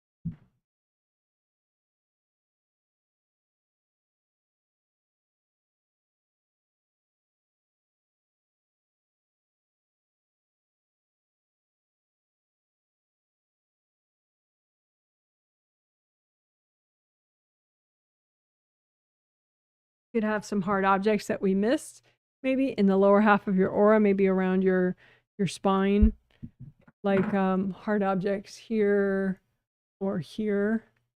So since we're doing the lower half of your aura, you can get rid of those. Just lift those out with gold light. Angels, here you go. Any hard objects, lift them out.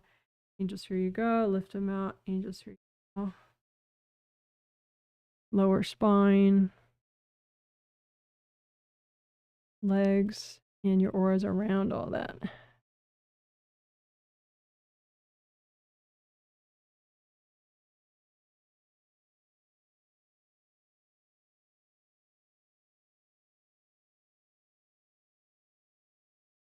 And then the back of your auras and the front of your auras, unblock there. Of course, this is overlapping, right? Because the front of your aura, part of that is in the upper half, part of that is in the lower half, but I think you just notice different blocks this way.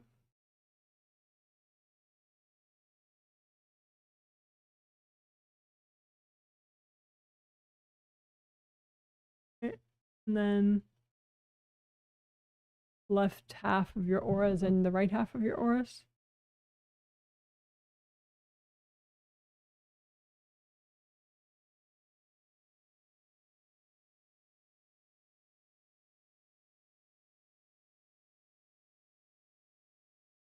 So that's, so you would imagine yourself this way and just all of that, unblock, and then all of this.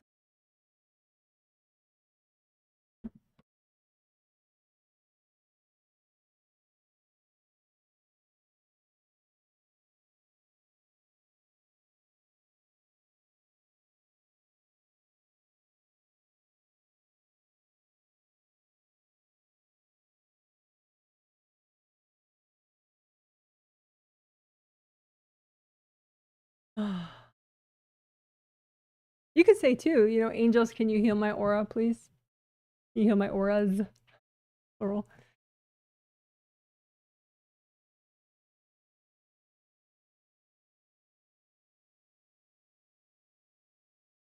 All right. Good job. That was extra thorough. Extra thorough because we did a lot of unblocking. So great job. Woohoo.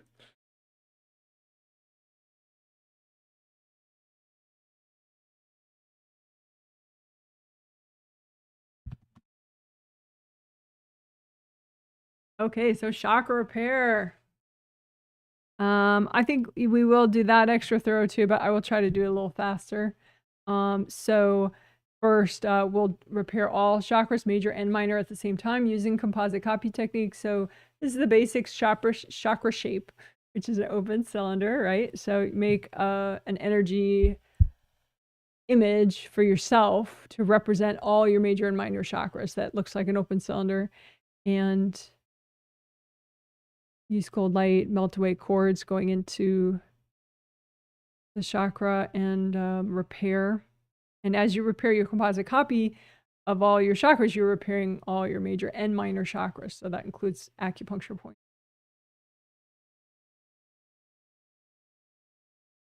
Little minor chakras.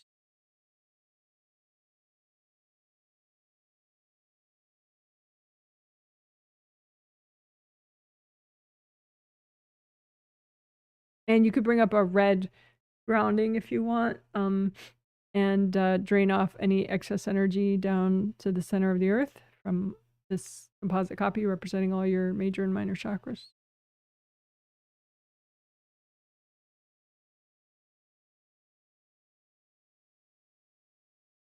Melt cords. Repair.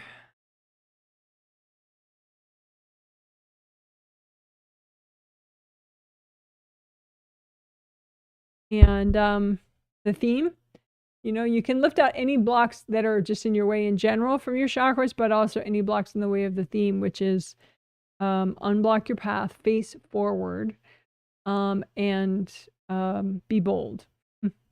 Anything in the way of that that's in your chakras that's healthy and gentle to get rid of, just lift up. You could blow it up. You could melt it with gold light. You could also give it to your angels. Angels, here you go. Lift out any blocks in your major or minor chakras in the way of the theme. Lift it out. Angels, here you go.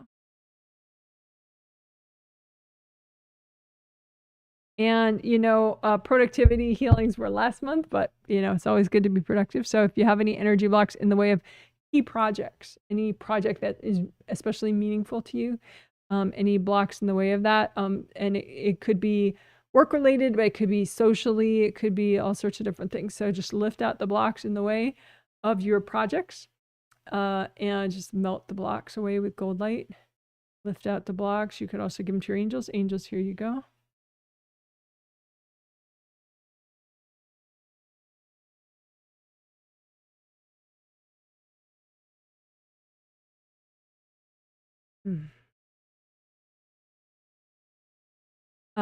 And also as a part of working the chakras, you want to be aware, well, I would suggest that you practice being aware of overactive chakras. Like chakras can overspin. So like this one person, their survey, they were talking about being overwhelmed at like traffic stops and stuff, like when they're driving.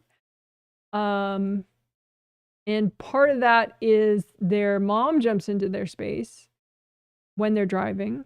But then the result of that is the chakras overspin because their mom is sending so much energy into certain chakras that the chakras overspin, and it's like, it's really, it feels very uncomfortable, right? So the idea is be aware of your chakras. Let's just focus on your major ones for now along your spine, and just check for cords. Obviously melt those cords. You only want maybe at the first chakra only if you have a young child. So you would keep the first chakra cord to a young child, like 12, 13 or younger. But everybody else, nope. You don't need any cords to anyone else. So just melt the cords and just be aware of your chakras. Are they overspinning? And they might not be overspinning now because your mom's like, oh, whatever, she's at home doing whatever, or, you know, but they could be when you're driving or when you're in a business meeting, some situation that triggers one of your invasive people, you know. So just to be aware of that it's a possibility that if you're overwhelmed or temporarily, that someone could be courting you and your chakras could be overspinning. So you just calm your chakras down and melt the cords to those people so that it's easier for you to be present.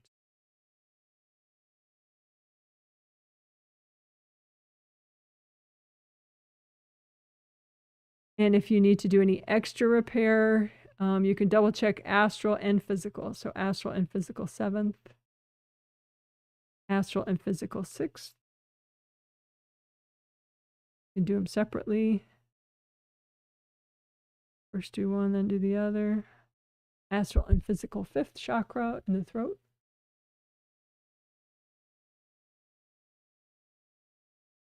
Communications, intuition, hearing angels,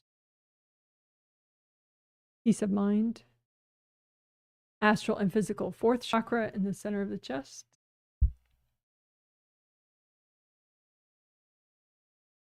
And of course you can orient the copy this way or this way, and, you know, and spin it around as you need to check on whatever you need to check on. So 4th chakra, I mentioned your 4th chakra is a lot in the intro because I was talking about you want to have good flow here, because otherwise it's really easy to train wreck into feeling like there's no point, or what's the point, or something will never change. You know, whenever you feel really boo-hooey, your 4th chakra needs a little bit of help. Hold light, repair, unblock, melt cords.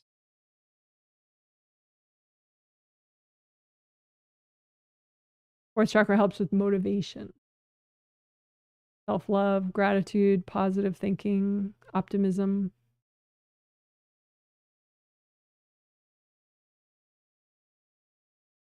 So repair and unblock both of your 4th chakras.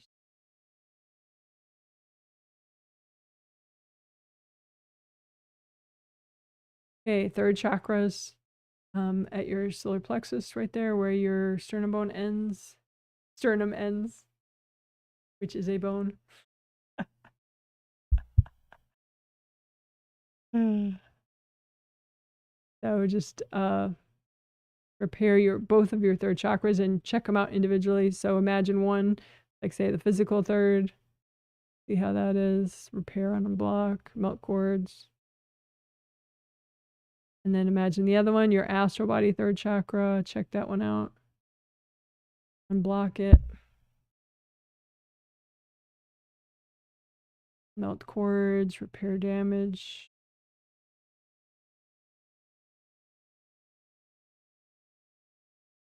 Physical body and astral body second chakras, so that's below the belly button, like an inch or two, depending on how tall you are. And emotions, sexuality, sensuality, all sorts of good stuff.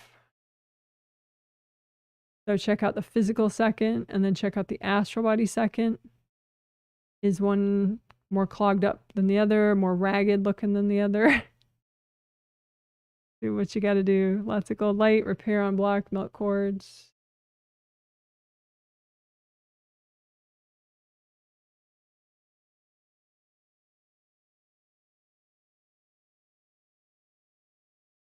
And again, you're doing what's healthy and gentle to do right now. So it may not look gorgeous by the time you're done with it, but hopefully it looks better than it did before.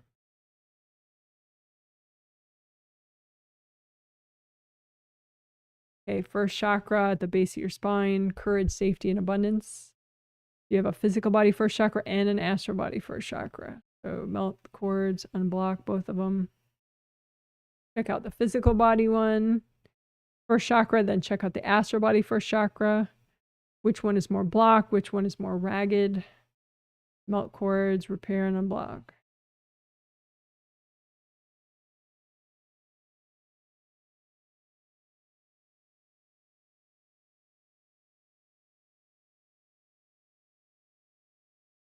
Lift out the blocks, melt them away. Lift out the blocks, melt them away. Again, this is your first chakras, courage, safety, abundance. So getting rid of anxiety, getting rid of fears, or overcoming fears maybe is more.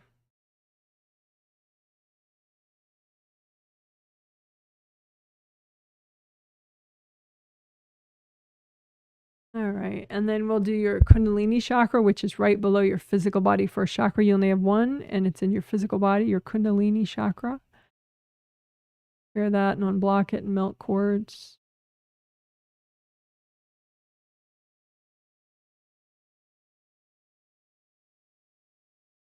And you might want that spinning very slowly. Or off if you want to take a nap or go to sleep or get back to sleep. But you can still unblock it and repair it. And you could have it generating energy if you're awake and you want to feel peppy. But it is potentially a sexual energy as well if you're past puberty. So if you rev it a lot, that can make you horny to a distracted degree. So you just slow down your Kundalini chakra, so it just generates a little bit of Kundalini that goes up your spine, so then it's more like just a peppiness and not a sexual vibe. All right. So just check out all your chakras along your spine, make sure they're happy and working together. Any one of them is overspinning, just do a little extra with that one. Melt cords, let it relax.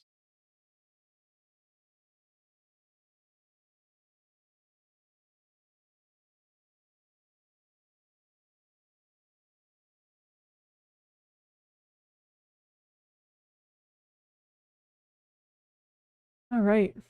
Great job. Woohoo. So that was pretty thorough. Give ourselves some confetti on that one. All right.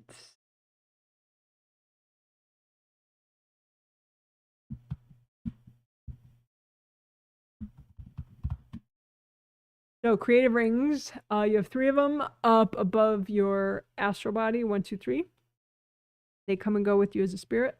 They generate a lot of gold light, which they send down well, it can create a force field within the gold ring area, which then helps to protect all of this stuff, like your meridians and your chakras in the top of your head. So that's great.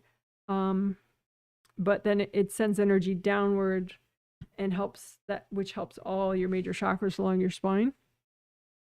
So again, just imagine your 3 creative rings, a copy out in front of you, and use a lot of gold light to repair and unblock them and melt cords going into them from other people and maybe from invasive beings. If you do have any invasive beings cording, you may not be certain of that if you're not confident about that kind of thing, but it can be like sort of stubborn ropes that are, I mean, the cords from a person and the cords from an invasive being, they pretty much feel the same. So it's more of an intuition thing. But you can just say, angels, if there are any invasive beings messing with my creative rings, can you please recycle them? And that way, you know, you don't see them, it's okay. But they can also just be like cloudiness or like a big blanket over the rings. But just lift all that off. Angels, here you go. All that off. Angels, here you go.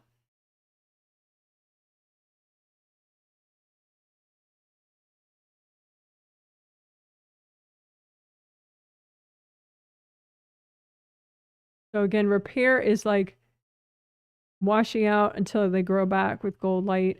So any cracks or broken parts, melt away cords. You have any hard objects anywhere in that area? So you imagine your creative rings and your 7th chakras and maybe even your GV meridian and those other meridians in the top of your head. Just, you don't have to imagine them perfectly, but just sticky gold wax the top of your head, including all those chakras and meridians and your creative rings. So it's all sticky gold wax through all that. And then the sticky gold wax sticks to whatever's not you, including hard objects, invasive beings, invasive people. So just lift all that out at once. All the junk that's not you, give it to your angels. Angels, here you go. The sticky gold wax, your creative rings and your 7th chakra in the top of your head and your GV meridian and all the other meridians in your top of your head. Just have the wax stick to whatever's not you and lift all that out. Angels, here you go. Couple deep breaths. And just finish up repairing your creative rings and your 7th chakras and your GV meridian, especially in the top of your head right there.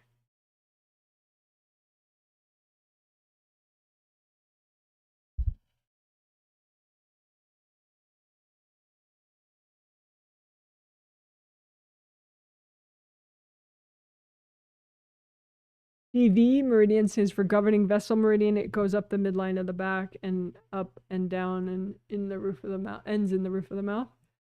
So as it arches up the top of the head, that's a common place for it to get all beat up. So just remove any hard objects and let it repair. Good enough. All right, so that was creative ring work. Plus, you know, we added sticky gold wax for that whole area and a little extra repair for that whole area. Good job, good job, good job. Cool. Celebratory confetti. Woo!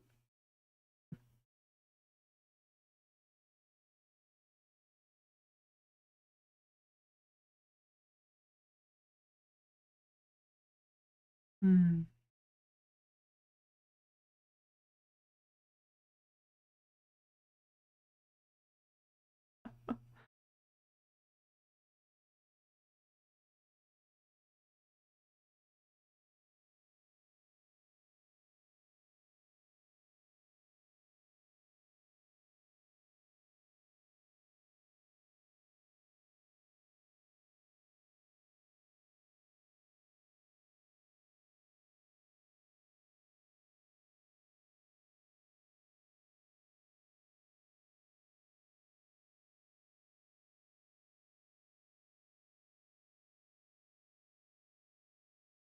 Okay.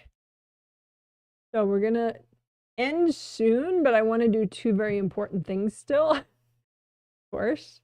So I'm going to try to do them very quickly.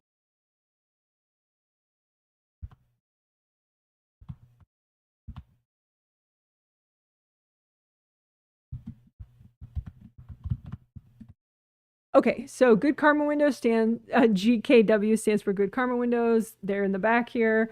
They're in your astral body aura layers, 1, 2, 3, 4, 5, 6, 7, and each one is a triple frame. Which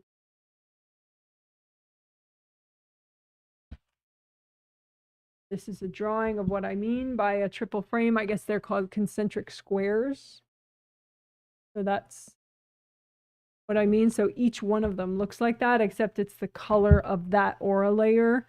Your energy in that aura layer. So if you use the chakra system, like the rainbow color system, so red, orange, yellow, green, light blue, deep blue, purple, that means that your energy in those aura layers would be those colors. So red, orange, yellow, green, blue, light blue, deep blue.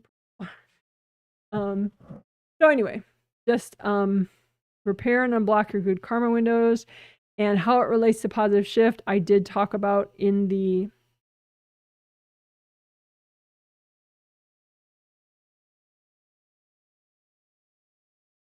that intro discussion section at length. Actually, there's a special chapter. There will be a special chapter at the very end of the intro discussion just on this good karma window positive shift explaining. But basically, we're repairing and unblocking the good karma windows extra, and with the mindfulness that we want gold light to be able to travel through your good karma windows into all the good chakras in your upper body. Good chakras is sort of redundant. Yes. Not that I'm ever redundant. Anyway, just keep repairing your good karma windows, which are, they're pretty much straight back from your throat chakra and the base of your skull back. Repairing those. You could bring up maybe, you can bring up separate groundings for each of them, I guess, if you want. Let them drain off all the way down to the core of the earth.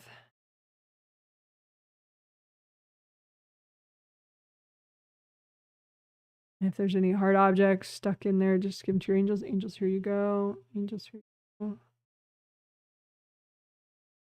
So these are in your astral body aura. So just check, okay, so the outermost one is in the 7th layer of your astral body aura. So can gold light to help you with positive shift, your positive shifts that you're trying to make, can the gold light come in to that good karma window? Yes. Can the good light come into the next one, the 6th good karma window? Can it come into the 5th one? And just, you don't have to do it that precisely, but I like geeking out that way, but you don't have to. You can just, with the intention, just unblock enough so that the gold light can come all the way in.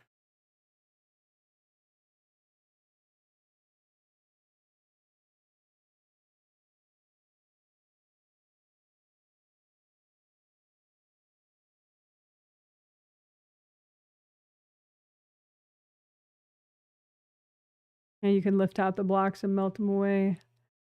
Out the blocks and melt them away. And, at some point you'll get the sense of like, okay, that's the healthy and gentle amount that I should do right now. So good job, good job, good job. Woohoo. You're amazing.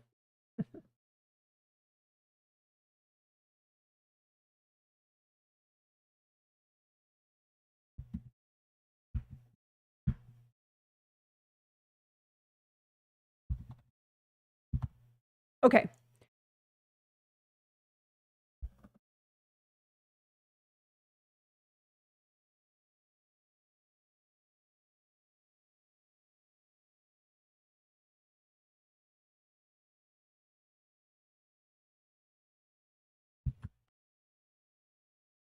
Okay, so this is to help you learn, because a big part of facing forward, because you're facing forward not towards other people, but on your path. Your spiritual path is just for you, right? So moving forward, facing forward on your spiritual path represents like acknowledging who you are, what you're here to do in this lifetime, even if it's only in like deep subconscious levels. That's enough, really. So facing forward, facing yourself. One thing that could get in the way of that is if you have parts of you that are not open to learning. Maybe those parts of you are too sad or too overwhelmed or too angry about something. They're little wounded parts of you, right? That are resistant or completely unwilling to learning.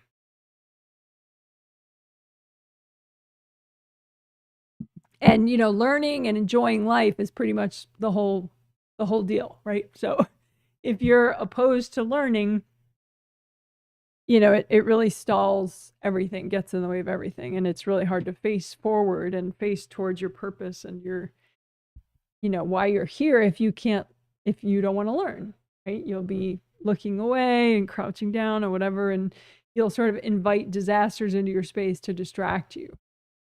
So what we want to do is heal the mini parts of you, the little parts of you that for one reason or another just are not open to learning, don't want to learn new, healthy, positive, helpful things, right? So we don't want to shame these parts of you. These parts of you just are, you know, need a little healing.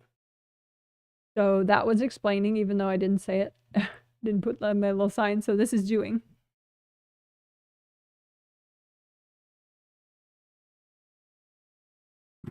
So imagine mini parts of you. It doesn't have to be every single mini part of you that doesn't want to learn, but you know, some of them, enough that's healthy and gentle to do right now, right?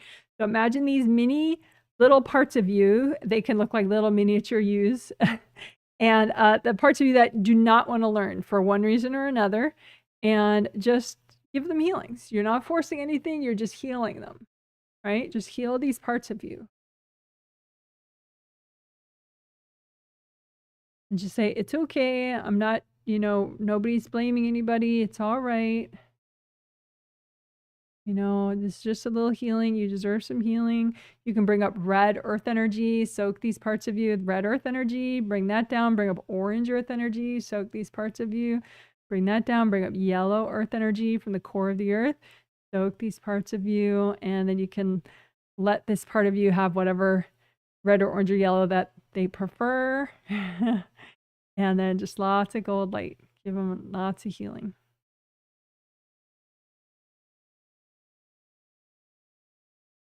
And once these parts of you are fully healed, then they'll kind of dissolve and come back to you. So it won't be a separate wounded part of you anymore.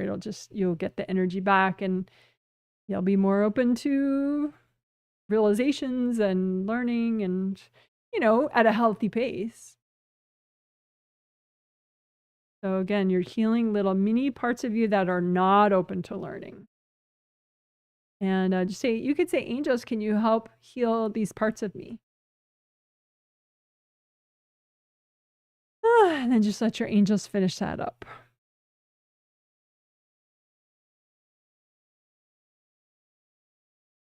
And if you have any parts of you that do not want to learn and your angels have helped you, you've asked your angels, can you help heal this part of me? And they're still there. It could be that that's just an invasive being and you're confused because invasive beings can be pretty tricky. So you just say, angels, can you recycle any invasive beings? You know, if these are invasive beings, can you recycle them? If I have any invasive beings in my space preventing me from learning, can you please recycle those beings?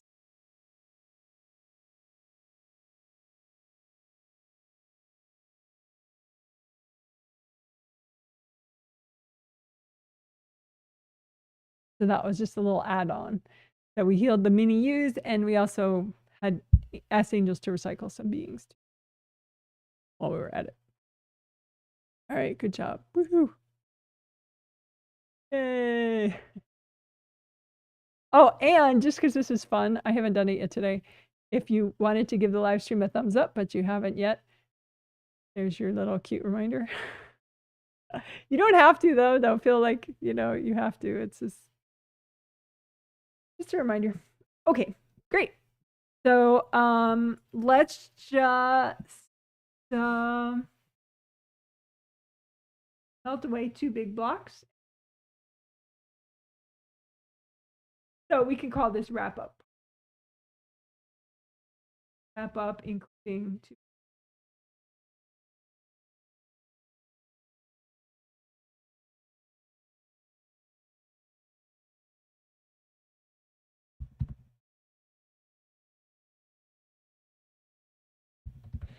I can spell.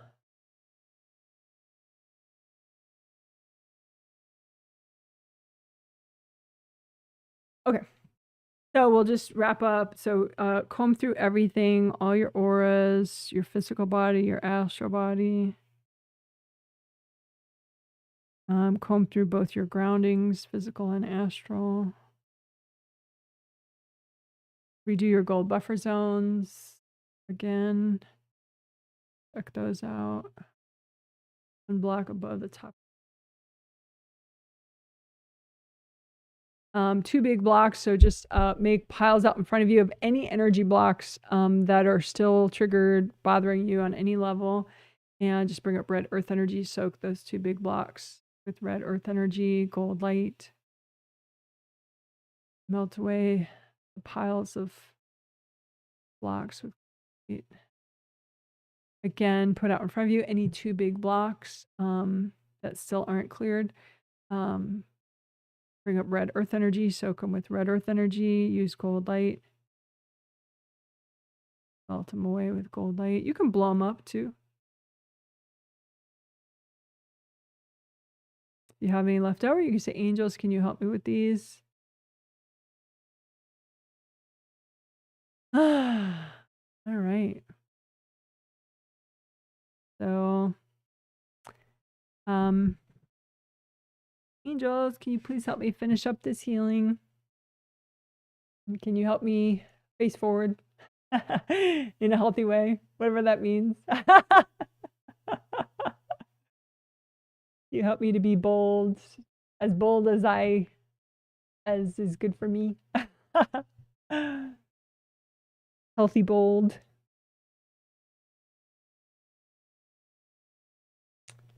All right. Good job. That's a healing. You're amazing. Woo, woo, woo, woo, woo, woo. Hey.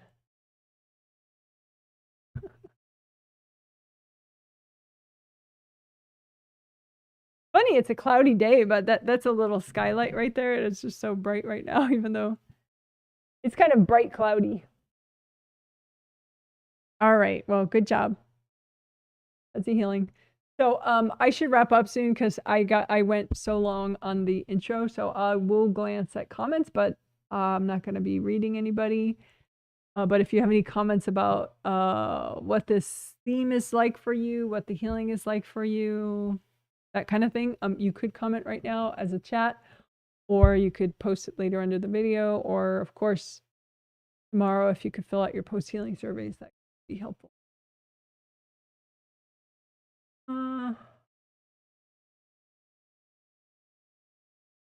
When you move further away from the microphone, it somehow pauses the audio. Yeah, I'll listen to it later. See what you're talking about. I'm assuming you're talking about when I was working with the skeleton. I'll see if I can hear something like I mean, it is a specific directional microphone, which I need so that you don't hear how loud my laptop fan is and you don't hear my dog noise quite as loud. So that could be part of the thing, but it's sort of a necessary thing, you know, so that the overall stream quality is good. So we'll see. But I'll listen to it. The confetti is a fun effect. Thank you. I'm glad you like it. Thanks for the healing, Janet. Loved everything. Really liked the healing of overspinning chakras and clearing cords. Feeling overwhelmed happens to me a lot, so that was good info about invasive peeps. Yes. I had been feeling really run down for the past week, but feeling much better post-healing. Thank you. Oh, good. Yeah, I think some of your Wei Chi auras weren't getting fully repaired. And then some of that was like in front. So then your CV meridian, the one that goes up the midline, conception vessel meridian, was like too vulnerable because some of your auras weren't repairing properly. I think you maybe had a couple beings just in the way, like hogging up the space so that the gold light didn't fully repair the auras.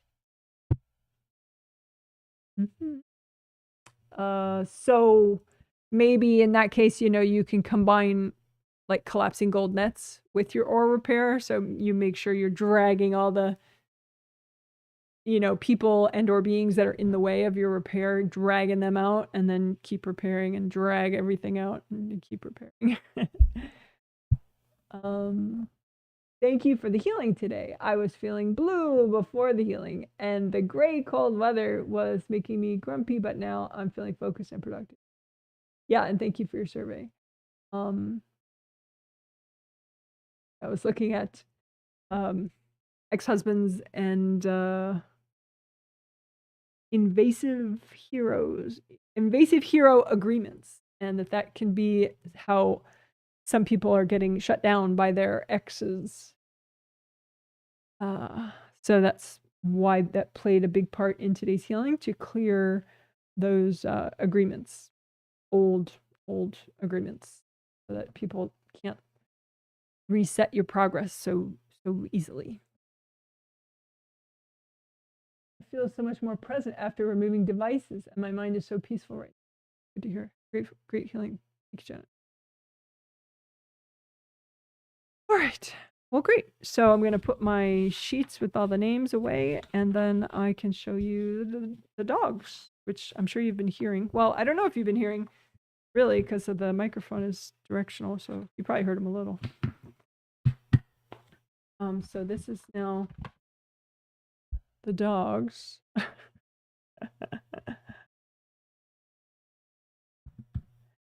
So our dogs, Abel, he's the one that usually has a cone, well, sometimes has a cone on. He's the most, he has allergies and all sorts of things going on with him. But so he's still not doing well with his food. I'll show you him as I talk about him. He's still not doing great with his food. We're hoping that the new food helps, but they say sometimes that it can take 30 days for the allergic reactions from the old food to go away, so that you can really tell how he is with the new food. So I guess maybe we'll stay on this new food for 30 days to see. Hopefully it'll help, but so far it hasn't been helping. It's a new flavor. So anyway, and then Izzy right there, he actually had a seizure last night, which they both get seizures, but they're pretty rare, like maybe once or twice a year. So, but he had a somewhat more significant seizure last night. So we're probably gonna put him on THC drops. Well, we are gonna put him on THC drops with every meal. His brother Abel, well, his, you know, brother in air quotes, Abel, they're not genetically related. His brother Abel gets seizure medication, like a pharmaceutical seizure medication, every meal, and also THC, and also allergy medicine. He gets a lot of medicine. We tried going like the no pharmaceutical route with him, but his issues are too severe. So he was a mess without his pharmaceuticals. So unfortunately. So anyway, so Abel gets 2 different pharmaceuticals plus THC drops, you know, like marijuana derived THC drops, every meal. And so now his little brother, who had the seizure last night, it was a especially somewhat bad seizure, like worse than they normally would get. So we're gonna put him on THC drops. You know, just dropped now every meal. So anyway, that's the latest with the dogs. Now you're up to date. And Izzy has his dental soon.